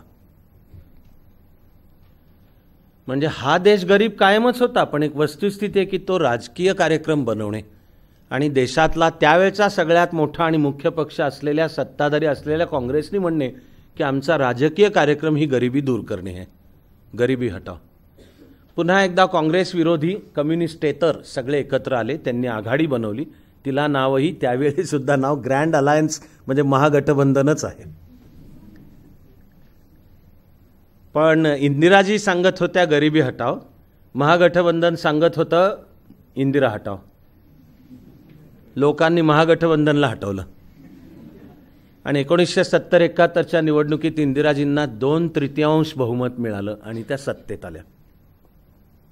आपला अभ्यासाचा इथला मुद्दा आहे की ह्या ज्या लोकसभा आणि विधानसभांच्या निवडणुका एका वेळी होत होत्या ते बिघडत गेलं आणि ते एकदा बिघडणं चालू झाल्यावर आता ते सगळ्या एका वेळी होणं हा मुद्दा अशक्यच होऊन बसलाय, प्रॅक्टिकली अशक्य होऊन बसलाय. पहिल्यांदा तो अलीकडच्या काळात 1999मध्ये लोकसभेत त्यावेळचे उपपंतप्रधान आणि गृहमंत्री लालकृष्ण अडवाणी यांनी पहिल्यांदा मांडला हा की आपलं सगळ्यांचं जर एकमत असेल तर जर आपण वेळापत्रक सगळं लाईनीवर आणून एका वेळी घेऊयात निवडणुका. कारण जे बिनसत गेलं वेळापत्रक त्याच्यामुळे परिणाम हे आहेत की देशात कुठेतरी दर क्षणाला निवडणूक चालूच आहे. बरं, आता एकदा निवडणूक म्हटली की वागण्या बोलण्याची सगळी गणितं बदलतात. त्याला पक्षांना आणि नेत्यांना दोष देऊन नाही चालणार. आपण लोकशाही स्वीकारलेली आहे तेव्हा त्यात पक्ष आहेत आणि पक्ष आहेत तर ते निवडणूक लढणे आणि लढायची ती जिंकण्यासाठीच लढायची असते. फार थोडे असतील की जे पैसे खाण्यासाठी निवडणूक लढवल्यासारखं दाखवतात किंवा पडलो तरी चालेल पण लढवायचे, तत्वाचा मुद्दा आहे वगैरे. पण मुख्य म्हणजे पक्ष, तर मग लोकशाहीतलं त्यांचं कामच आहे की सरकार बनवणं एवढं तुम्हाला बहुमत मिळालं पाहिजे. पण मग गणितं बदलतात, सगळी गणितं बदलतात, हे सत्य आहे. अचानक तिथे महत्त्व इलेक्टिव्ह मेरिट, की हा उमेदवार निवडून येण्याची शक्यता, आणि मग गुणवत्ता, चारित्र्य, दिलेला शब्द पाळतो का, यांनी समाजसेवा काय केली आहे, किती दीर्घकाळ केली आहे, ह्याला सगळ्याला दुय्यम महत्त्व प्राप्त होतं. पैसा किती आहे ह्याच्याकडे मसल पॉवर काय आहे. आणि भारतीय लोकशाही जीवनाचं एक अत्यंत दुःखद सत्य म्हणजे जात आणि ती त्या मतदारसंघातून निवडणूक लढवायला सोयीची आहे का, हे सगळं बनून बसतं. बरं, मग नुसतं हे बनून बसतं नाही आहे. अधिसूचना जाहीर झाली की आचारसंहिता लागू होते. आचारसंहिता झाली की सगळ्या सरकारी कामाला एक प्रॉब्लेमच येतो. खरं म्हणजे माझं म्हणणं आहे की आचारसंहितेत मूळची तरतूद आहे की जी नेहमीची रुटीन सरकारी कामं आहेत तिला आचारसंहिता लागू नाही. विकासाच्या ज्या योजना निवडणुकीची अधिसूचना लागू व्हायच्या आधी चालू झाल्या आहेत तिला पण आचारसंहिता लागू नाही. पण आहे ते एक दुर्दैव आहे की लागू झाली आचारसंहिता की सरकारी यंत्रणा असं म्हणा की कधी कधी निमित्त करते, तर कधी कधी बिचकून का विना की बाबा रिस्क नको घ्यायला, आपण करायला जाऊ आणि आचारसंहितेचा भंग झाला, हे राजकीय पुढाऱ्यांचं काही बिघडणार नाही, आपली नोकरी धोक्यात येईल, पोराबाळांचं म्हणून ते जरा काहीशे त्याला थोडा बोचरा शब्द आहे कातडी बचाव, पण सांगतात की आता मग निवडणुका होईल. पण त्याचा अर्थ होऊन बसतो की तिथपर्यंत विकासाची कामच ठप्प होतात. एक प्रकारची सतत अनिश्चितता तयार होते. त्यातून पुढे आलेला हा विचार आहे की जर एका वेळी झाल्या निवडणुका तर सारख्या निवडणुका नाहीत, त्यामुळे निवडणुकांवर डोळा ठेवून सारखे निर्णय घेणं जाणे नाही. जाता जाता आणि फार मोठा असलेला मुद्दा तरी मी तुम्हाला थोडक्यात सांगतो की अनेक वेळा शेवटी राज्यकर्त्यांनी ही गट्स, ही हिंमत दाखवावी लागते की काही निर्णय देशाच्या हिताचे आहेत पण ते कटू आहेत. घेण्याची तर गरज आहे, पण घेतले तर त्याचा मतदानावर परिणाम होणार आहे. शेवटी सर्वसामान्य माणूस मतदान करताना तो जे त्याला जाणवणारी महागाई, त्याच्या पातळीला काही फरक दिसला का, त्याची सरकार दरबारची कामं नीट होणं चालू झालं का, आधीचं सगळे जे लूट शोषण अकार्यक्षमता होती तीच झाली, यावरनं तो ठरवतो. बरं, ते त्या बाबतीत मतदारालाही दोष नाही देता येणार आहे. पण जर सारख्या निवडणुका असल्या तर निर्णय घेताना सरकार पण कचरतात जरा की आता आत्ता नको, निवडणुका होऊ देत. बरं, पण मग या व्हाव्यात तोवर पुढच्या कर्नाटकच्या आहेत, त्या व्हाव्यात तोवर 3 राज्यांमधल्या आहेत, त्यात संपतात तोवर ईशान्य भारतातल्या आहेत, असं सारखं वर्षभर असं केव्हाही पाहू तर निवडणुकाच चालू. तर मग त्याचा तसं नाही म्हणलं तरी विकासावर विपरीत परिणाम होतो. म्हणून हे सगळं लक्षात घेता जर एका वेळी घेतल्या तर एकदा काय ते 5 वर्षात एकदा काय ते होऊ देत, एकदा ते झालं आणि सगळं ठरलं चित्र आता की हे ह्या राज्यात हे, केंद्रामध्ये हे, ही आघाडी, सगळं. आता 5 वर्ष कारभार नीट करा आपापला. ज्याला शब्द कोऑपरेटिव्ह फेडरलिझम आणि कॉम्पिटिटिव्ह फेडरलिझम वापरला जातो. कोऑपरेटिव्ह म्हणजे केंद्रात सरकार एखादा पक्ष किंवा आघाडीचा असेल आणि राज्यातलं दुसऱ्या कोणा पक्ष किंवा आघाडीचा असेल, पण दुजाभाव केला जाणार नाही. आपण सारे एक आहोत. आता लोकांनी कौल दिला, आता जो राज्याचा आणि केंद्राचा कारभार चालवायचा तो सर्वांना बरोबर घेऊन चालवायचा, हे लोकशाही स्पिरिट म्हणजे कोऑपरेटिव्ह फेडरलिझम, आणि राज्यांच्या अधिकारांचा सन्मान राखला जाईल. कॉम्पिटिटिव्ह फेडरलिझम म्हणजे राज्यांमध्ये लागणारी एक आरोग्यपूर्ण स्पर्धा की आता माझ्या राज्याचा जास्त विकास तू करून दाखवतो का मी करून दाखवतो. तमिळनाडूमध्ये समजा DMK किंवा AIADMK, कर्नाटकमध्ये जनता दल युनायटेड किंवा काँग्रेस किंवा भाजप किंवा काही असलेल्या युत्या आघाड्या. आधी एकत्र आंध्र होता तेव्हा 1983 पासून पुढे तेलुगू देसम किंवा काँग्रेस. आता 2 झाले, तर ज्याचं नाव आता आंध्र प्रदेश आहे तिथे अजूनही तेलुगू देसम ही एक महत्त्वाची शक्ती आहे, पण काँग्रेस. तेलंगणामध्ये TRS, तेलंगणा राष्ट्र समिती, आणि पुन्हा काँग्रेस. म्हणजे ही वेगवेगळी सरकारं आणि स्पर्धा लागू द्यात की राज्याचा विकास जास्ती कोण करून दाखवतं, ह्याचं नाव आहे कॉम्पिटिटिव्ह फेडरलिझम. इनफॅक्ट पुन्हा वैयक्तिक कोणालाही किती आवडो किंवा न आवडो, कदाचित एक वर्ग आहे ज्याला आवडत नाही, पण एक सत्य आहे की नरेंद्र मोदींची देशाचा नेता पदावर जी दावेदारी तयार होते, क्लेम, तो आधी गुजरातमध्ये 3दा निवडणूक जिंकली, म्हणजे मतदाराचा विश्वास संपादन केला, करायचे ते विकासाचे काय ते प्रकल्प गुजरातमध्ये केले, त्या स्टोऱ्या देशभर कळणं चालू झालं. या आधारावर देशाच्या नेतृत्वाचा त्यांचा दावा तयार होतो. 2014 पासून देशामध्ये एक अनौपचारिक संकेत पण आता तयार झाला आहे की तू प्रथम तुझं राज्य म्हणजे तुझा बेस तुझा पक्का पाहिजे. ते राज्यात तुझ्या पक्षाला विजय मिळवून दे. तो मिळवल्यावर सरकार चालवून दाखव. ते एकदा नाही, दोनदा किंवा तीनदा असं झालं तर तुझं आता केंद्रातल्या नेतृत्वाकरता मला वाटतं की लोकशाही जास्त समृद्ध होते. आणि राज्यांमध्ये आता ही जी स्पर्धा लागणार, तुम्ही लक्षात घ्या, बिहारचे नितीश कुमार हे सुद्धा अनेक अर्थांनी पंतप्रधान पदाचे दावेदार निदान एके वेळपर्यंत होते, ह्यात काही चूक नाही. पण नितीश कुमार सुद्धा ज्या आधारावर पंतप्रधान पदाचे दावेदार होते ते म्हणजे त्यांच्या नेतृत्वाखाली सलग दोनदा आणि आता तिसरी सुद्धा झाली, पण दावेदार होताना बिहारची निवडणूक जिंकली. नुसतं नाही, आपल्या दुर्दैवाने, ती आनंदाची गोष्ट नाही, जो बिहार हा भारताचं एक कृष्ण विवर ब्लॅक होल, आणि नाव बिहारचं काय मिळणार सगळ्या वाईट गोष्टींसाठीच. आणि जाती जातींच्या तिथं सेना आहेत, त्यांची युद्ध चालतात, म्हणजे क्लास वॉर ॲक्च्युअली चालू आहे, रक्तपात आहे, दलितांवर तर अन्याय आहेतच आहेत, आणि भयानक भ्रष्टाचार, गुन्हेगारी, त्या गुन्हेगारीचं राजकारणाशी नातं. अशा स्थितीत तिथे पायावरून उभं राहायचं, निवडून यायचं आणि सरकार चालवून दाखवून कोणाही निष्पक्ष पाहणारा सुद्धा सांगेल की नितीश कुमार यांच्या नेतृत्वाखाली बिहारचा विकास तर झाला. अनेक नव्या कल्पनांना बिहारनी जन्म दिला की त्यांची देशाच्या नेतृत्वावर दावेदारी चालू होते. आताच्या महागठबंधनला कदाचित जर झालं एकमत, कधी तर वाटेल की ममता बॅनर्जी नेता, ममता बॅनर्जींच्या तरी मग देशाचा नेता आणि महागठबंधनचा होण्याचा जो मुख्य कारण आहे ते त्या तिकडे तृणमूल त्यांनी असलेल्या कम्युनिस्ट पक्षाची 34 वर्षांची सत्ता संपवून पुरून उरल्या आणि दोनदा आल्या ना निवडून सलग. ज्याला म्हणायचं ते म्हणू द्यात, पण लोकांचा कौल मोलाचा आहे, तो तर नाकार, कोणा शाण्या माणसांनी नाकारूच नाही. मग त्यांची दावेदारी चालू होते की आता मग केंद्रातल्या सुद्धा त्या बनू शकतात. म्हणजे हे कोऑपरेटिव्ह फेडरलिझम आणि कॉम्पिटिटिव्ह ह्याच्याद्वारा लोकशाही समृद्ध होत जाते. पण निवडणुका लोकसभा आणि विधानसभांच्या एका वेळी व्हाव्यात या मागचा मुद्दा फार मोलाचा आणि मोठा आहे. आता त्या कॉन्डक्ट ऑफ इलेक्शन रूल्समध्ये निवडणूक पद्धतीचा सर्व तपशील देण्यात आलाय.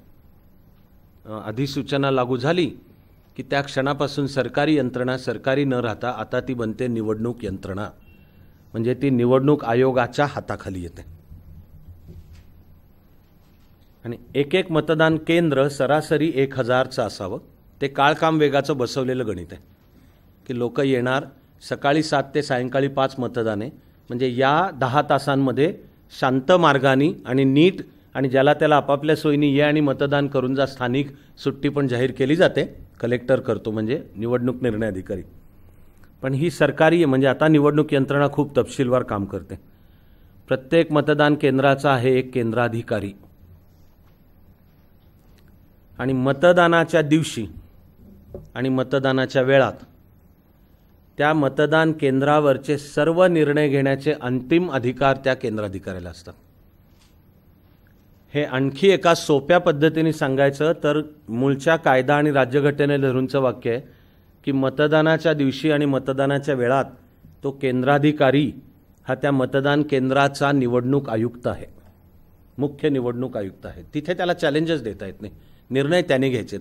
काही गुंतागुंतीचे मुद्दे समोर आले तर त्यांनी कसं वागावं, कसे निर्णय घ्यावेत याच्या सगळ्या सूचना आहेत आणि त्यानुसार त्याचं प्रशिक्षण होतं. पण केंद्राधिकारी आणि त्याच्या मदतीला 2 किंवा 3 मतदान अधिकारी, पोलिंग ऑफिसर्स, आणि प्रत्येक मतदान केंद्रावर प्रत्येक पक्षाच्या म्हणजे प्रत्येक उमेदवाराला, तो पक्षाचा असो किंवा अपक्ष, त्याला आपला एक प्रतिनिधी नेमायची परवानगी असते. आणि एव्हा ना तुम्ही पण मतदान केव्हा ना केव्हा तरी केलं असेल असं मी गृहीत धरतोय. 18 झालेलं असून मतदान केलेलं नसेल तर ते पाप आहे फार मोठं. पण तुम्हाला माहिती असेल की आपण मतदान केंद्रात प्रवेश करतो, तो पहिला बसलेला तो निवडणूक यंत्रणेचा अधिकारी आहे, त्याच्या हातात मतदार याद्या असतात. आणि तुम्ही तुमची पूर्वी किंवा अजूनही काही पक्ष करतात, मतदार स्लिपा वाटतात. त्या मतदानाची वेळ संपली की त्या मधल्या 36 तासात पक्ष आणि उमेदवार घराघरात जाऊन मतदार स्लिपा देतात.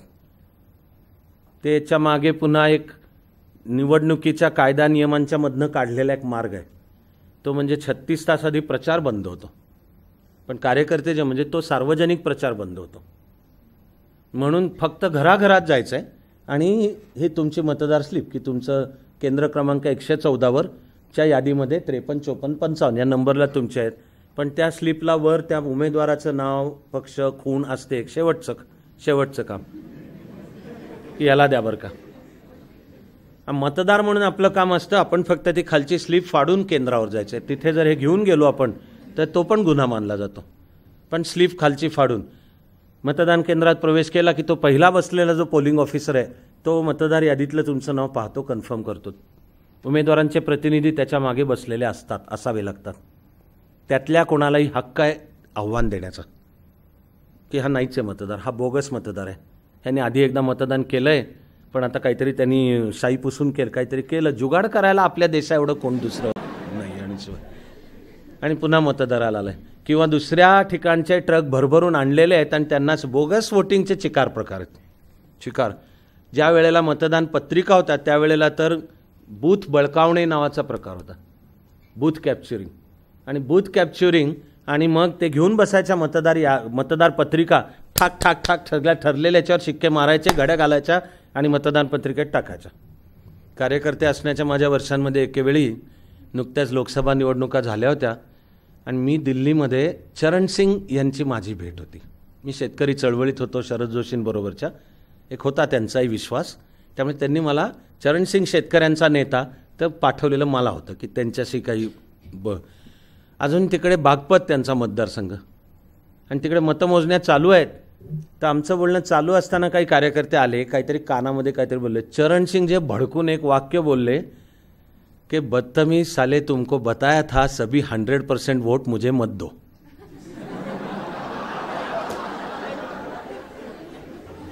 म्हणजे थोड्या तरी विरोधी पक्षाला मारा शिक्के आणि टाका, नाही तर एका मतदान केंद्रावर 1000 जणांनी मतदान केले आणि सगळ्यांनी चरणसिंगनं मतदान केले.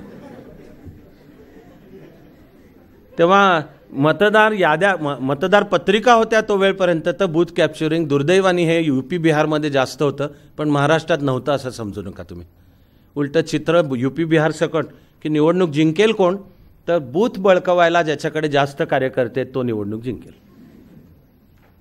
आता EVM आल्या, पण आधी होत्या तेव्हा मग तुमचं नाव कन्फर्म होणार आणि कोणाचं ऑब्जेक्शन नाही ना की पुढे जायचं की तो दुसरा तुमच्या हातात मतपत्रिका द्यायचा आणि मग असं पुठ्ठ्याचं कव्हर असलेली मतपेटीमध्ये ठेवलेली तिथे शांतपणे जा, टेक युअर ओन टाईम. आणि तुम्हाला ज्याच्यावर शिक्का मारायचा तो मारा, घडी घाला आणि आतमध्ये टाका. शिक्का नाही मारायचा तर नका मारू.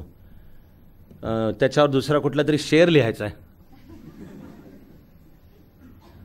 विंदा करंदीकरांची एक अप्रतिम कविता आहे, पुन्हा पुन्हा तेच ते. हे राजकारणावरचं भाष्य आहे त्यांचं आणि ही 1950च्या दशकातच लिहिलेली कविता आहे.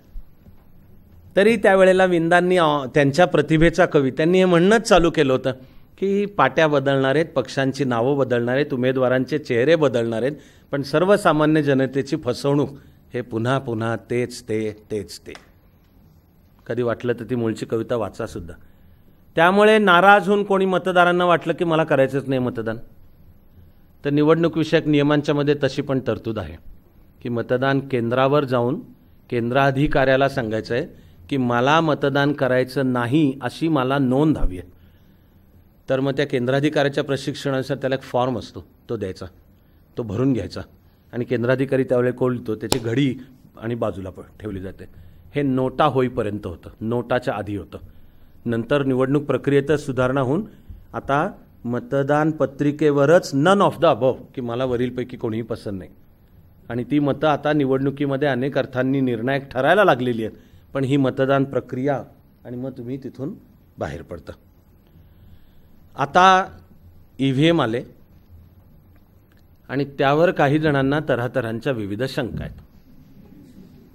फक्त त्या सगळ्या शंकांच्या मागचं एक गणित सोपं आहे, मी जिंकलो तर EVM बरोबर आहेत, मी हारलो EVM मध्ये काहीतरी फॉल्ट आहे. पण वैज्ञानिक तथ्य पाहायचं झालं तर निवडणूक आयोगाने पण पुन्हा पुन्हा निर्वाळा दिलेला आहे की EVM हॅक करता येण्याची शक्यता नाही.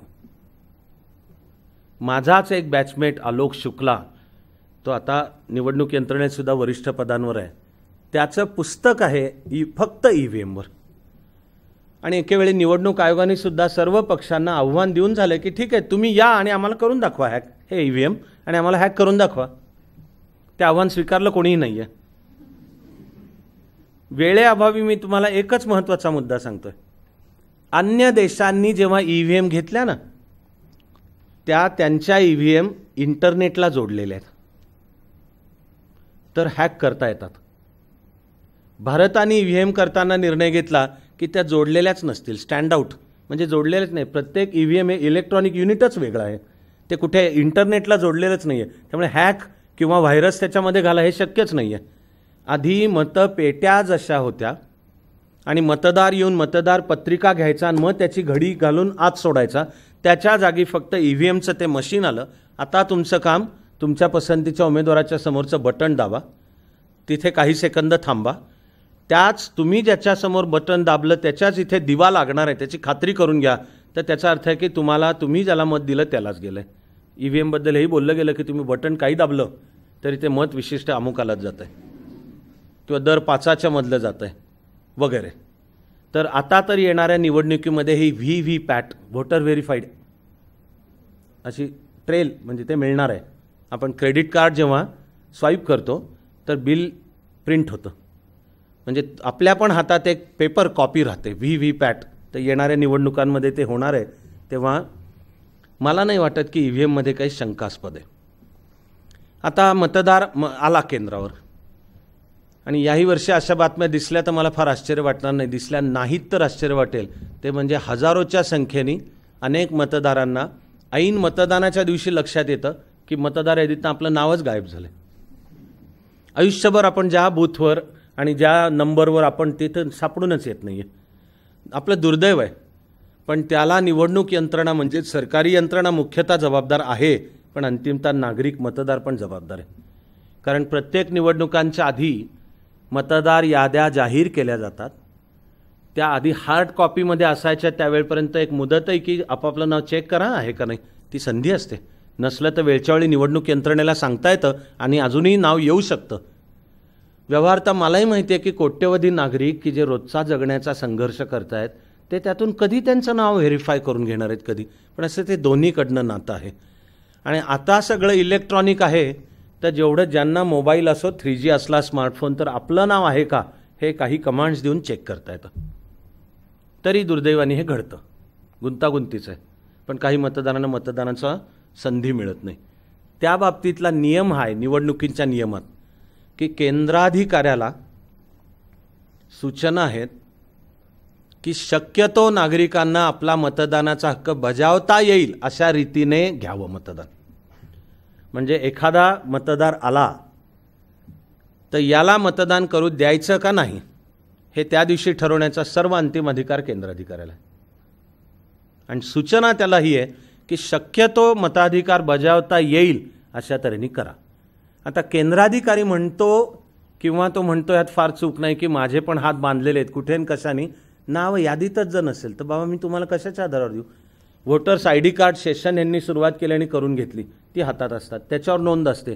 पण तो म्हणतो माझ्यासाठीचा आधार आहे ही मतदार यादी, तिच्यात नाही आहे. पण त्याही बाबतीत सूचना आहेत की विवादास्पद मतं म्हणजे समजा केंद्राधिकाऱ्यांनी एखाद्याला ठरवलं की ह्याला करू दे मतदान. कल्पना अशी करा की जे उमेदवारांचे प्रतिनिधी म्हणजे पोलिंग एजंट निवडणूक प्रतिनिधी बसलेत प्रत्येक केंद्रात, त्यातल्या कोणी ऑब्जेक्शन घेतलं की माझं मत आहे हा खरा नाही आहे, बोगस आहे, तर एक थोडक्यात सुनावणी घेऊन समरी हिअरिंग निर्णय देण्याचा अधिकार केंद्राधिकाऱ्याचा आहे. ते लेखी होतं. तो म्हणू शकतो की मी ह्याला मतदान करू देत नाही आहे किंवा तो ठरवू शकतो की ह्याला मतदान करू देतो आहे. त्यावर सूचना निवडणूक आयोगाच्या या आहेत की अशी जी विवादास्पद मतं असतील तर मतदान करू दे, पण त्याचं मतपत्रिका किंवा हे त्याचं व्होट रेकॉर्ड होऊन EVM असलं तरी बाजूला ठेवलं जाईल. प्रथम मतमोजणी होईल, ते बाजूला ठेवू ना, मतमोजणीच्या दिवशी मतमोजणी होईल आणि निवडून आलेला उमेदवार आणि हरलेला पहिला ह्यांच्यात जेवढी गॅप आहे किती मतांची, त्यापेक्षा जास्त जर विवादास्पद मतांची असेल तर ती मोजायची आहेत, त्यापेक्षा जास्त नसेल तर ती मोजायची सुद्धा नाही आहेत. कॉमन सेन्स आहे. पण काही जणांचं गणित भयंकर कच्चा असावं असे ते असे आ वासून बघतात बरं मग असे तेवढ्यांच्याकरता पुढची 30 सेकंद एकदा वाया घालवतोय की जर ती निवडून आलेला उमेदवार आला 50,000 मतांनी निवडून आणि ज्यांना नाव आहे विवादास्पद मते ती 500च आहेत, तर ती काय मोजली का नाही मोजली का? मोजा आणि कल्पना करा की हारलेल्याला ती 500 सगळी जो हारला त्याला आहेत, तरी मग तो 50,000च्या ऐवजी एकूण 50,500 हारला, एवढाच त्याचा अर्थ होईल.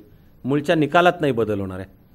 निवडणूक प्रक्रियेमध्ये खूप ठिकाणी तुम्हाला या प्रकारचा कॉमन सेन्स पण दिसून येईल.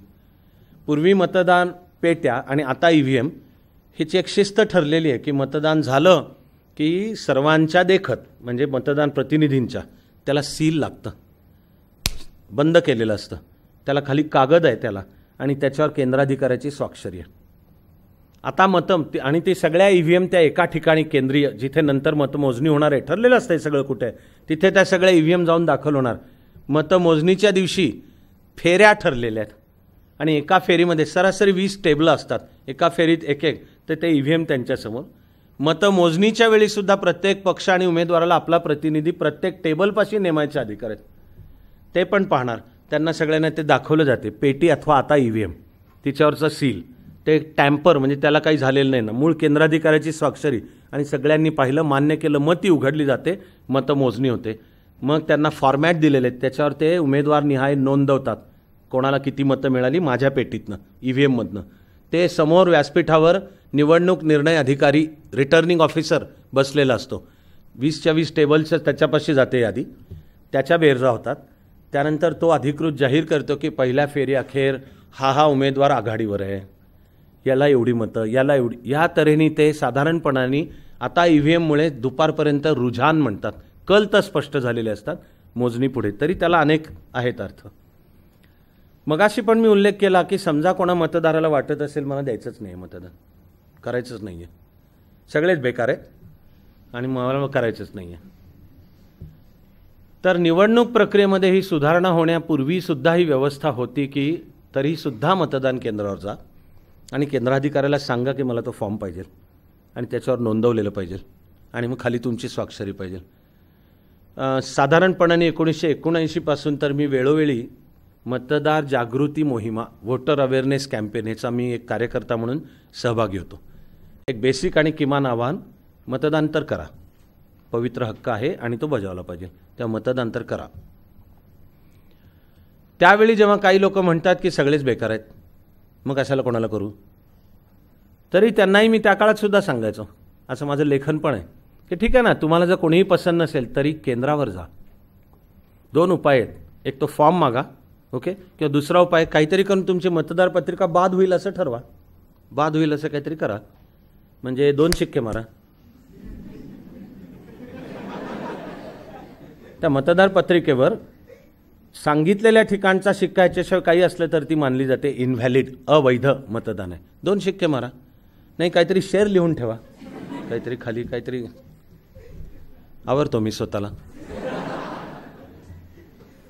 कारण जो मतदानाला जात नाही असा प्रत्येकजण बोगस मतदानाला प्रोत्साहन देत असतो.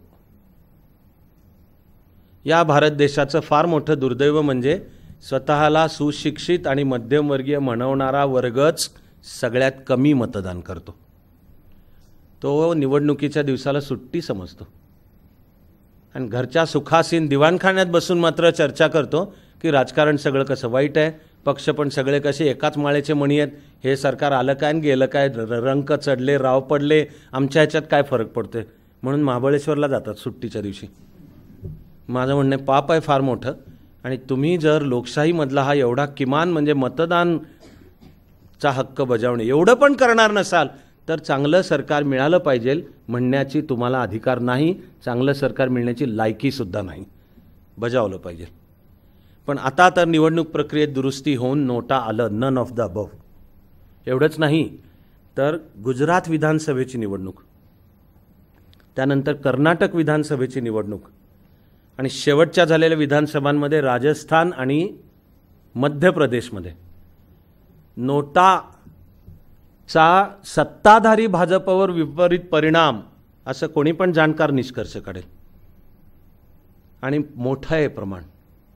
गुजरातमध्ये तर विधानसभा निवडणुकीच्या वेळी जवळजवळ 5 लाख मतं नोटा होती आणि थिअरी मीच मांडली की हे मुख्यतः मतदार भाजपचे आहेत, काही कारणांच्यामुळे नाराज आहेत सरकारवर, म्हणून जाऊन त्यांना विरोध पक्षांना मत द्यायचं नाही आहे, पण आपली नाराजी कळवायची ती त्यांनी नोटा की आम्ही कोणालाच देणार नाही, आमचं पण मत देणार पण आम्ही कोणालाच देणार नाही. मध्य प्रदेश आणि राजस्थान नंतर तर मी अभ्यास करून मांडलंच होतं. जर 2655 मतं अशी इकडची तिकडे झाली असती तरी या दोन्ही राज्यांमध्ये पुन्हा विधानसभेत म्हणजे सरकार भाजपचं आलं असतं. 11 मतदारसंघांमध्ये फरक पडला असता. आणि नोटा जर मोजल्या म्हणजे नन ऑफ द अबव, ते बाकीच्या नोटा मोजायला मी सांगावं नाही लागत, तर दिसेल की काही मतदारसंघांमध्ये तर सत्ताधारी भाजपचा उमेदवार जेवढ्या फरकाने हरलाय त्यापेक्षा जास्त मतं नोटाला आहेत. आणि मी थिअरी ही सांगितली की तो भाजपचा नाराज मतदार वर्ग आहे, तेवढ्या फरकाने ते हरले. ते जर नसतं तरी पुन्हा या दोन राज्यांमध्ये नोटा हे मतदाराच्या हातातलं एक महत्त्वाचं आहे साधन. आणि आपली नाराजी जरी राजकीय व्यवस्थेला कळवायची आहे तरी त्यासाठी नोटा हे फार मोलाचं साधन आहे. मग मतमोजणी होताना प्रत्येक आधी मतपत्रिका असायची तेव्हाही की यातलं वैध कोणतं अवैध कोणतं, आणि त्या प्रत्येक टेबलच्या मागे जे प्रतिनिधी बसलेले असतील उमेदवारांचे त्यांना अधिकार होता म्हणण्याचा, तरी ते वैध ठरवायचं का अवैध याचा अंतिम अधिकार समोर वर बसलेल्या निवडणूक निर्णय अधिकाऱ्याचा. अवैध मतं बाजूला ठेवली जातात आणि वैध मतांमधनं मग या निकालाला आव्हानही देता येतं, पण मग आव्हानसुद्धा देता येतं किंवा फेरमोजणीचा आग्रह धरता येतो जर जिंकलेला उमेदवार आणि लगेचचा हरलेला यात जी गॅप आहे त्यापेक्षा जास्त अवैध मतं आहेत तर देता येतो. ते जर नसेल तर बाकी कुठल्याही आव्हानाला काही अर्थ नाही आहे. मग तिथे जाहीर होतं की हा आमच्या मतदारसंघातनं अमुक अमुक निवडून आला. आपण लक्षात घेऊयात की त्यांनी जाहीर केलं त्या क्षणी घटना आणि कायद्याच्या दृष्टीने जिंकलेला उमेदवार लगेच आमदार किंवा खासदार बनत नाही, तो निवडून आला एवढं जाहीर होतं. संबंधित लोकप्रतिनिधी आमदार किंवा खासदार केव्हा बनतो तर तो ज्या सभागृहाला निवडून आलाय त्याचं पहिलं सत्र तिच्यामध्ये उभं राहून शपथ घेतो. त्यांनी शपथ घेतली की आता झाला तो खासदार आणि आमदार. निवडून येणे ते शपथ घेणे इथपर्यंत हा निवडून आलेला आहे. शपथ घेतली की त्याचं कामकाज चालू. मतपत्रिका जेव्हा होत्या तेव्हा मतदानाच्या गुप्ततेसमोर काही प्रश्नचिन्ह होती. कारण अशी मतपत्रिका असं मोठं पुस्तक असायचं त्याचं आणि परफोरेशन, तर वर फक्त त्या एकेका मतपत्रिकेचा स्लिप नंबर तिचा तोच नंबर परफोरेशनच्या खाली आणि तो फाडून त्याला दिला जायचा. त्या आधारे एखाद्याने मतदान कोणाला केलं याची अटकळ बांधणं पण शक्य असायचं. आणि येणाऱ्या मतदाराची सही त्या परफोरेशनची वरची स्लिप जी निवडणूक आयोगाकडे त्याच्यावर सही लागायची की मला मिळाली आणि आता जाऊन मतदान कर. एवढंच नाही तर मतपेट्या ते बूथ माहिती असतो ना कोणता. तुम्हाला इथं बसून फारच जर शहरी आणि राजकारणाशी संबंध नसेल ना तर तुम्हाला राजकारण किती मुरलेलं आहे ह्याचा अंदाजसुद्धा येणार नाही तुम्हाला. राजकारण मुरलेलं हे भयंकर मिळमिळीत शब्दरचना आहे, लय बाराचं आहे. हिच्यात आपण ते राजकारणाची धग म्हणतो हिच्या जरा तरी जवळपास जाणं सुरू होतं. पण राजकीय कार्यकर्त्यांचा जबरदस्त अभ्यास असतो त्यांच्या विषयाचा. तेव्हा मतपेट्या जेव्हा घेऊन आणल्या जातात तर ही कुठली हे त्यांना माहिती आहे.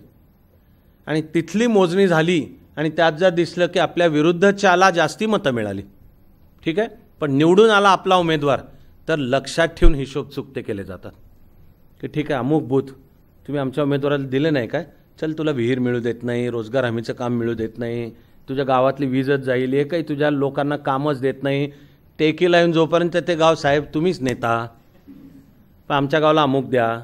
हे लोकशाही जीवनातलं सत्य आहे. म्हणून त्यावर TN शेषन यांनी त्यांच्या सुपीक आणि अप्रतिम डोक्यातनं एक उपाय काढला होता.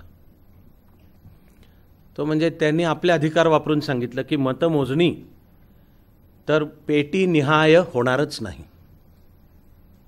ते म्हणाले की अशी 20 टेबलं असली तर मध्ये असा एक चौकोनी हौद तयार केलेला असायचा. सगळ्या मतपेट्या एक एक दाखवून नीट फोडायच्या आणि सगळी मतं आधी त्या हौदात ओतायची. ॲक्च्युली अशी मिक्स करायची काठीने ढवळून. आणि मग निवडणूक यंत्रणेला सांगितलेलं असायचं की आता 25-25 मतपत्रिकांचा गठ्ठा करायचा, रँडम की असा ढिगारा उचलून एका टेबलवर दिला. त्या टेबलवरचे निवडणूक यंत्रणेचे अधिकारी यांनी प्रथम 25 मतपत्रिका आणि त्याला रबर लावायचं. ही सगळी प्रोसेस पूर्ण झाली की आता मतमोजणीला सुरुवात करायची. म्हणजे आता ते जे निवडणूक प्रतिनिधी बसलेले असतील त्यांना काय जाम कळणार नाही की कुठली मतपेटी कोणाच्या बाजूला गेली. राजकारणातली भाषा पण असते बरं का, की आपल्या पेट्या फुटल्यात. पहिल्यांदा एखादा उमेदवार जर मागं पडला, काय ह्याला काय चार्जिंग नाही आहे काय, हे you are running battery low असं येतं आहे. एखादा उमेदवार जर मागे पडला तर तो सांगायचा काळजी नका करू, कारण जो आपल्या विरुद्ध भाग आहे त्याचं मतदान आहे, काळजी नका करू, थोड्या आपल्या पेट्या अजून यायच्यात. मग त्या आल्या की तुम्हाला अनेकदा जे दिसेल की आता 23 मेला यावर्षीसुद्धा लक्ष द्या, अभ्यासाचा भाग म्हणून सुद्धा मी तर सुचवणार आहे, ॲक्च्युली टी व्ही समोर बसून नोट्स घेत राहा. पहा तुम्ही त्या एका अनुभवामध्ये या निवडणूक प्रक्रियेकडे जर लक्ष दिलं, ओपिनियन पोल्स आणि एक्झिट पोल्सकडे लक्ष दिलं, तर आपली एक नागरिक आणि उद्याचा एक अधिकारी या नात्याने प्रगल्भतासुद्धा फार मोठी होणार आहे. तर तिथे सुद्धा दिसणार आहे, पुन्हा दिसणार आहे. त्याच्या कारणाशी मी अर्ध्या मिनिटात पोचणार आहे तिथे, की पहिल्यांदा कल अमुक येतो, ते वरखाली होत राहतात. काही तर मतदारसंघ असतातच की त्याच्यात आधी पहिल्या अमुक 5, 6, 7 फेऱ्यांच्यापर्यंत सुप्रिया सुळे बारामती मतदारसंघात मागे, आणि मग अचानक शेवटच्या 2-3 फेऱ्यांच्या मध्ये असलेली गॅप तोडून मी तुम्हाला 2014तला ॲक्च्युअल सांगतोय. आणि हे लक्षात घ्या की मी कोणाची टिंगल किंवा काय म्हणायचं कमी लेखून नाही करतोय. आपल्याला जो अभ्यास करायचा आहे त्याच्याकरता एवढा पॉवरफुल मतदारसंघ, पवारसाहेबांची प्रतिमा, त्यांची कन्या, पण त्या 2014मध्ये पहिल्या काही फेऱ्यात मागं पडल्या होत्या. बारामती विधानसभा मतदारसंघची जेव्हा पेट्या फुटणं चालू झालं, धाड ओळीने ती सगळी गॅप भरून काढून पुन्हा त्या पुढे गेल्या आणि खासदार म्हणून निवडून पण आल्या. EVM मध्ये पण पुन्हा आता ते शक्य झालंय. शेषन यांनी जेव्हा उपाय काढला की सगळ्या मतपत्रिका मिक्स करा आणि रँडम त्याचे गठ्ठे 25-25चे करून मग मोजणीला, मग सांगता येत नव्हतं. पण आता EVM, कारण आता त्या मतदान केंद्राची EVM टेबलवर येते. आणि राजकीय प्रशिक्षणासाठी सुद्धा त्या उमेदवार किंवा पक्षाचे मागे बसलेले प्रतिनिधी पण नोट्स घेत असतात की ठीक आहे ना, ह्या बूथची मोजणी झाली तेव्हा किती मतं कोणाला मिळाली, त्यांनी त्या बूथ आणि कोणाला दिलं हे कळायला त्याचा उपयोग होऊ शकतो. त्यामुळे EVM पुन्हा चालू झाल्यापासून परत हे आलं आहे की आता चढउतार चालू राहतात. शेषन यांनी हे मिक्सिंग करण्याची पद्धत जेव्हा केली होती तेव्हा पहिल्या साधारण 1-2 फेऱ्या झाल्या की सांगता यायचं, कारण आता रँडम आहे. आता माझ्या पेट्या फुटू देत वाला प्रकार उरला नव्हता, EVM आल्यानंतर ते पुन्हा आलेलं आहे. आता त्यामध्ये पोस्टलची सुद्धा व्यवस्था आहे. मुख्यतः कायद्याला अनुसरून जे मतदानाच्या दिवशी आपलं नाव ज्या मतदान केंद्रात आहे तिथे उपस्थित राहू शकत नाहीत त्यांना पोस्टलची परवानगी. त्यातला हा कायद्याला अनुसरून शब्द की त्यांचं त्या दिवशी तिथे नसणं हे कुठल्या तरी कायद्याला अनुसरून असायला पाहिजे. उदाहरणार्थ ड्युटीवरचे सैनिक आणि स्वतः निवडणूक यंत्रणाच ती राबवायला त्या दिवशी अक्षरशः हजारो माणसं दिवसरात्र काम करत असतात. तेव्हा आता हा केंद्राधिकारी स्वतः आणि 2 किंवा 3 पोलिंग अधिकारी, शिवाय त्या प्रत्येकाबरोबर एक शिपाई पण पाठवला जातो, आणखीन एक सहकारी पण असतो. अरे हे भारताचे नागरिक आहेत की, आणि जर ते त्याच मतदान केंद्रातल्या म्हणजे त्या मतदारसंघातले असले, ह्यांनी कसं काय मतदान करायचं. तर अशा सगळ्यांसाठी पोस्टलची व्यवस्था आहे. त्याच्या नियमांच्यानुसार पोस्टल मतपत्रिका आधी पाठवली जायची, ती भरून पोस्टाने सीलबंद पाठवा. त्यासुद्धा आधी बाजूलाच ठेवल्या जायच्या मतमोजणीच्या वेळी, आणि त्यासुद्धा उघडल्या केव्हा जाणार पहिल्यांदा, की मतमोजणीच्या वेळी आधी उघडल्या जाणार पोस्टल, त्याच्या बेरजा त्या जाहीर केल्या जातात. आणि आपल्या लोकशाहीतला मानला जायचा संकेत की पोस्टलमध्ये ज्याला मिळालं आहे जास्ती मतं तो निवडून येणार आहे, कारण ते एक प्रकारे जनमताचं ते रँडम सॅम्पल आहे. आता मात्र ऑनलाईनची पद्धत आली आणि चालू निवडणुकीमध्ये तर ऑनलाईन मतदान अनिवासी भारतीयांना पण करता येण्याची व्यवस्था करण्यात आली. त्या भारताच्या निवडणूक पद्धतीचं अर्थातच मुख्य नाव आपण स्वीकारलेलं वेस्टमिन्स्टर म्हणजे ब्रिटिश मॉडेलनुसार फर्स्ट पास्ट द लाईन. म्हणजेच आपली राज्यघटना, कायदे आणि निवडणुकीचे नियम यात कुठेच एखादी निवडणूक वैध ठरायला किमान किती टक्के मतदान झालं पाहिजे अशी काही व्यवस्था किंवा तरतूदच नाही आहे. किंवा जे येतील तेवढं मतदान. बरं, त्यानंतर मग जो निवडून यायचा उमेदवार त्याला किमान किती मतं मिळाली पाहिजेत याचा तरी काही ठरलंय का? त्याचं सुद्धा उत्तर आहे काही नाही. तर जेवढ्यांनी मतं दिली त्यांची मतमोजणीच्या दिवशी अवैध मतं बाजूला सोडून वैध मतांमध्ये ज्याला सर्वात जास्ती मतं आहेत तो निवडून आला. म्हणजेच त्यानंतर तो त्या संपूर्ण मतदारसंघाचा म्हणजे 100% प्रतिनिधी झाला. त्यांनी एक थंब रूल किंवा सरासरी सांगायचं झालं तर भारताचं चित्र हे तयार झालं की एकूणच स्वातंत्र्यानंतरच्या निवडणुकांचा आढावा घेतला तर दिसेल की सरासरी मतदान 55%. सरासरी थोड्याफार फरक असेल. म्हणजे 45% तर मतदानाला आलेलेच नसतात. आणि एखाद्या निवडणुकीतले सरासरी उमेदवार आपले 5 आहेत. याचा अर्थ हा झाला की 12 मतं मिळवून तो जिंकून येऊ शकतो. 12% मतं मिळवून तो संबंधित उमेदवार जिंकून येऊ शकतो. म्हणजे मतं मिळवणार 12%च पण प्रतिनिधी होणार सगळ्या 100%चा. त्यातून आपल्या लोकशाहीबद्दलचे प्रश्न निर्माण होतात की जो असे केवळ त्या 5 उमेदवार होते 55%नीच मतदान केलं त्यातली ह्याला 12 मिळालीत तेव्हा बाकीच्या कोणातरी तिघांना 11 आणि मग कोणाला तरी एकाला 10 पण ह्याला 12 आहेत त्यामुळे तो निवडून आला.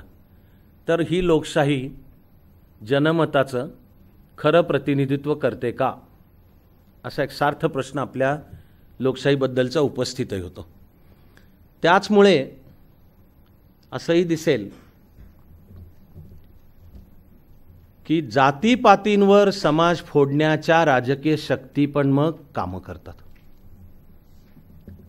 आणि ही जी एकगठ्ठा मतदान नावाची संकल्पना आहे ती त्यातून बळकट होते अधिक. आणि एखाद्याला जर माहिती असलं की शुअर शॉट आपल्याकडे ही 12 मतं आपली आहेत, माझ्या बिरादरीतले आहेत, माझ्या जातीतले आहेत, त्यांना मी काशीची यात्रा घडवून आणलेली आहे वगैरे वगैरे, क्रिकेटचा सेट दिला आहे, मंदिर बांधून दिलेलं आहे, हजारो गोष्टी असतात. पण माझ्या हातात एकगठ्ठा 12 आहेत तर त्याचा सगळा मग प्लॅन, राजकीय प्लॅन एका बाजूला ती 12 माझ्या हातात पाहिजे म्हणजे विशिष्ट जात, आणि दुसरे एकत्र येता कामा नयेत ह्याच्याकरता फोडाफोडीचं. तर सगळ्या निवडणुकीला जे जाती धर्म पंथांच्या याची येऊन बसतो रंग तो ह्या फर्स्ट पास लाईनमुळे. पण ह्याची एक दुसरी पण बाजू आहे. ते म्हणजे समजा डोळ्यासमोर एखादा मतदारसंघ आणा आणि एखाद्या विशिष्ट जातीचे त्या मतदारसंघामध्ये मतदार जास्ती आहेत. मग तो पक्ष म्हणतो की आपला ह्या मतदारसंघातला उमेदवार त्या जातीचा पाहिजे. ठीक आहे, पण मग सगळेच पक्ष त्याच जातीचा देतात ना. म्हणजे मग आता निवडून कोण येणार आहे? तर उलट आता त्याचा अर्थ झाला की त्या विशिष्ट जातीचे एकगठ्ठा मतदान होणारच नाही आहे. मुळामध्ये मी सांगतोय त्या अभ्यासातून दिसणारी गोष्ट की ही एकगठ्ठा मतदान हा फार मोठा गैरसमज आहे की विशिष्ट जाती विशिष्ट पक्षाला एकगठ्ठा मतदान करतात. हाही गैरसमज आहे. भारतात मुस्लिम व्होटबद्दल सुद्धा हा एक गैरसमज आहे की जणू सगळे मुस्लिम ठरवून कोणातरी एका विशिष्ट पक्ष किंवा उमेदवाराला, म्हणजे मुस्लिम मतदान हे एकगठ्ठा म्हणजे व्होट ब्लॉक की मुस्लिम हा जणू व्होट ब्लॉक आहे. आणि निवडणुकीच्या आधीच्या शुक्रवारी दिल्लीच्या जामा मस्जिदीतून जणू शाही इमाम सांगतात आणि त्यानुसार देशभरचा सगळा मुस्लिम समाज हा फार मोठा गैरसमज आहे. हा अन्य कोणाही भारतीय नागरिकाप्रमाणेच मुस्लिम भारतीयसुद्धा त्यांचा करायचा तो विचार करून ठरवतात. एकगठ्ठा मतदान हा गैरसमज आहे. पण त्या एकगठ्ठा मतदानाच्या गैरसमजाचा आधारही ही फर्स्ट पास द लाईन की मला कसं केलं म्हणजे मला ती एकगठ्ठा मिळवता येतील. तर जातीचं आव्हान पोचतं. जात नाही ती जातीसाठी माती खावी. मग तो आपल्याला मातीत घालणारा असला स्वतःच्या जातीतला तरी त्याला द्या, मग आम्हाला मातीत घाला सगळ्यांना मिळून. हेही सगळं त्यातनंच होतं. आपल्या निवडणूक प्रक्रियेबद्दलचे असले तर राजकीय अर्थ लावतानाचे गैरसमज आहेत. त्यामुळे एक प्रकारची समतुल्यता स्थापन करणारी पण व्यवस्था त्या फर्स्ट पास द लाईनमध्ये आहे की तुम्ही जातीच्या नावावर मतं मागायला गेलात, त्यामुळे सगळ्यांनीच त्या जातीचा उमेदवार दिला, तर आता मग त्या जातीची एक गठ्ठा मतं तर उलट फुटणार आहेत आणि निवडून कोण येईल तर अन्य जाती धर्माच्यांचाही जो विश्वास संपादन करू शकेल. मग उलटी स्पर्धा चालू होते की आता उलट जातीची आव्हानं न होता हे विकास आम्ही सगळ्यांना सहभागी करतो असं करून तर निवडण्याच्या शक्यता तयार होतात. हे फर्स्ट पास द लाईन करत आहे. आपण जर स्वातंत्र्यानंतरच्या भारताच्या निवडणुकांचा अभ्यास केला तर असं दिसून येईल की आधीच्या निवडणुकीत निवडून आलेलाच उमेदवार आणि पक्षाने पुन्हा त्याला तिकीट दिलं तर ते पुन्हा निवडून आले का नाही याचं प्रमाण 50% आहे. म्हणजे विसर्जित सभागृहातल्या 50% जणांना मतदार पुढच्या निवडणुकीत नाकारतो. हे राजकीय वर्गाला धस्स करणारी गोष्ट आहे आणि त्यांची जबाबदारी वाढवणारी आहे की फार हवेत जाऊ नका, निवडून आला म्हणून काम नीट कर, जनसंपर्क ठेव, लोकांचे प्रश्न सोडव, तिथं तू दिसला पाहिजेस, 5च्या 5 वर्ष अडीअडचणीला धावून जातोयस लोकांच्या आशाचे, तर तुला लोक पुढच्या वेळी निवडून देणार आहेत. अन्यथा मी काय आहेच की खासदार आहे कोण दुसरं आणि मग मला देणारच आहेत निवडून. तर भारतीय निवडणूक प्रक्रियेचा अभ्यास केला तर दिसून येईल की सिटिंग जवळजवळ 50% जणांना मतदार पुढच्या निवडणुकीत नाकारतो. निवडणूक प्रक्रिया सुरू होतानाचा वयोगट 21, आता 18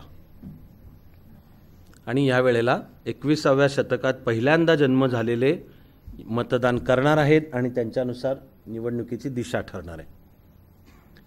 साधारणपणाने 1980च्या दशकापासून हे सेफॉलॉजी म्हणजे निवडणुकीविषयीचं संख्याशास्त्र, या ज्या वेगवेगळ्या कल चाचण्या घेतल्या जातात हिचं शास्त्र तयार झालं. हिचा सगळ्या जगातला मानला जातो पहिला प्रणेता एक ब्रिटिश अभ्यासक आहे, सर डेव्हिड बटलर.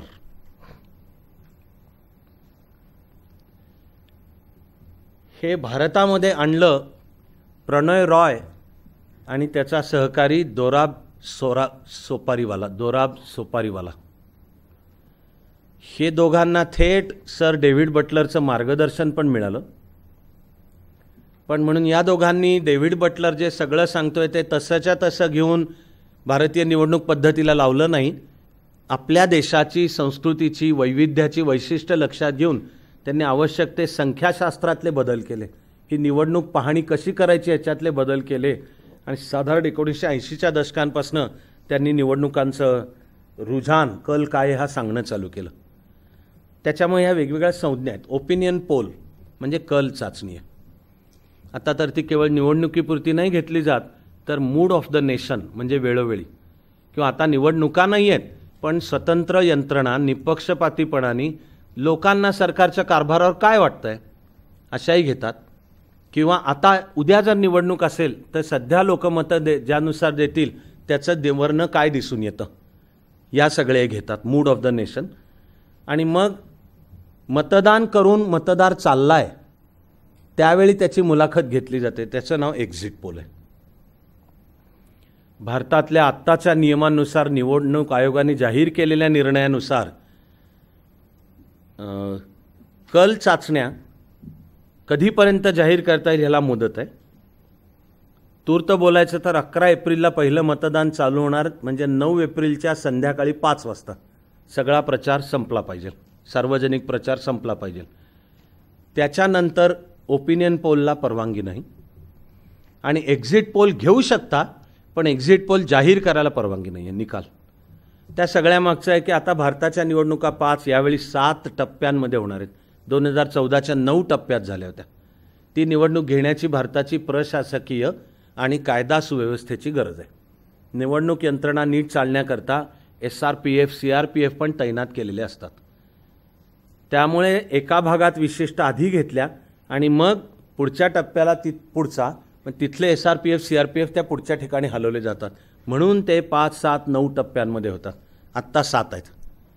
पण असं समजलं जातं की ओपिनियन पोलचा मतदाराच्या वर्तणुकीवर परिणाम होतो. खरं म्हणजे हे खरं नाही, हे खरं नाही. पण शेअर बाजाराचं जसं असतं की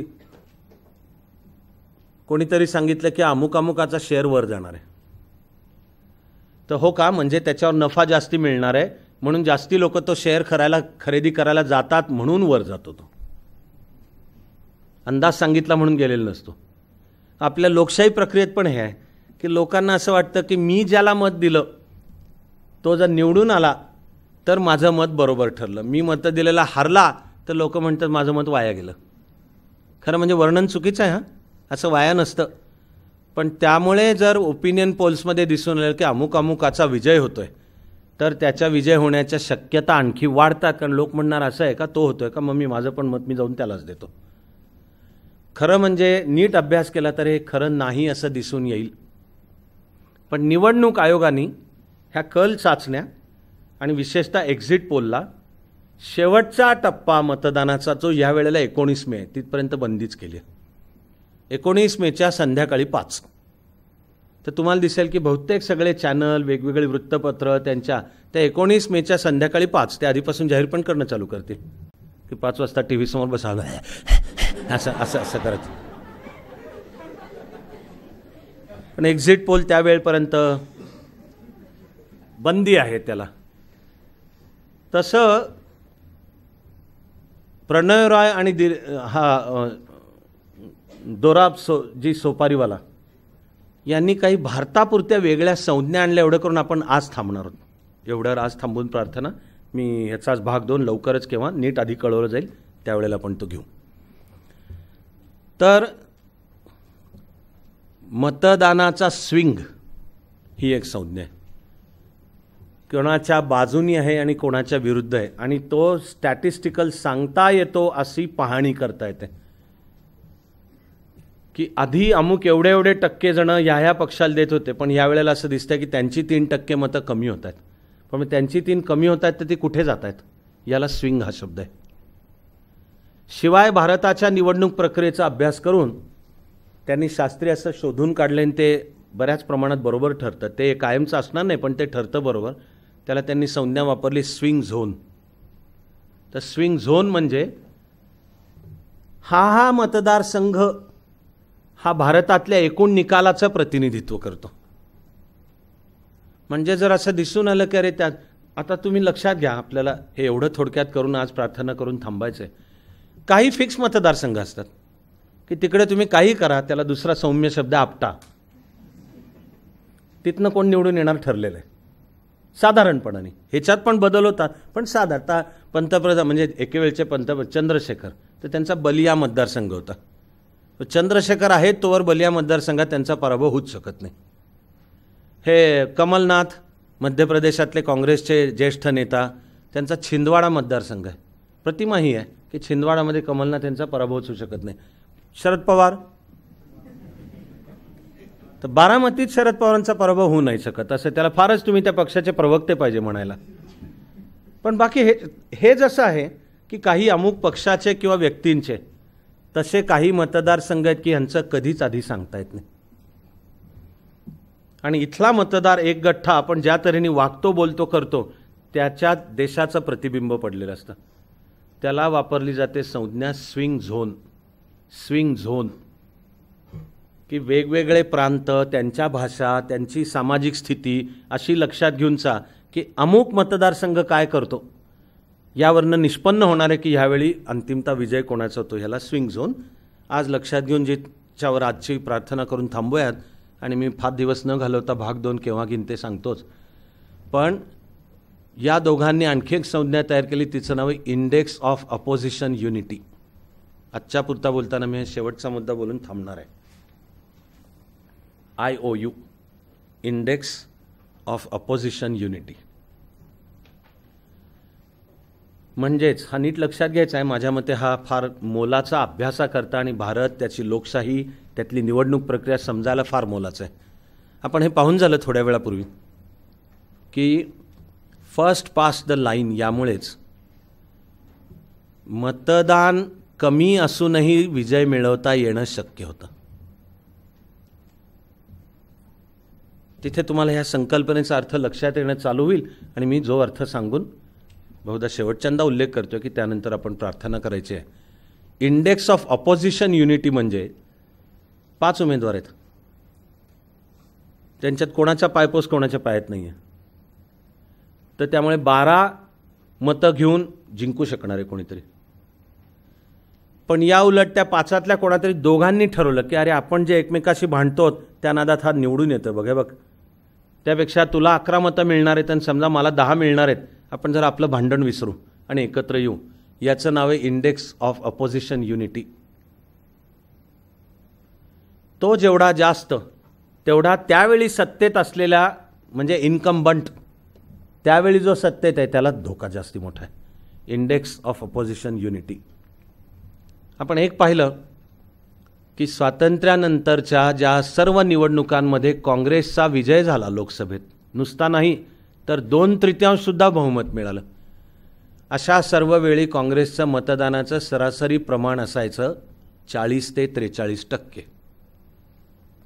पण 40 ते 43% मतं घेऊन सीटं 2/3. त्याला काँग्रेसचा एकदाच अपवाद आहे, तो म्हणजे इंदिराजींच्याच हत्येनंतर झालेली नोव्हेंबर-डिसेंबर 1984तली निवडणूक. त्याला राजीव गांधींच्या नेतृत्वाखालच्या काँग्रेसला वैध मतांपैकी 50.5% मतं मिळाली होती. पण 50.5% मतासोबत सभागृहातली सीटं जवळजवळ 85% होती. 415 सीटांवर त्यावेळी काँग्रेसचा विजय झाला होता. आता हे कशामुळे घडतं याचं उत्तर आहे फर्स्ट पास्ट द लाईन. आणि भारताच्या निवडणुकांचा जर अभ्यास केला तर असं दिसून येईल की वैध मतांपैकी 24% मतं मिळवणे इथपर्यंत, मिळालेल्या टक्क्यांपेक्षा सभागृहात निवडून आलेल्या सदस्यांची संख्या त्या टक्क्यांच्या प्रमाणात कमी असते. हे चित्र 24पर्यंत आहे, साधारण 24%पर्यंत.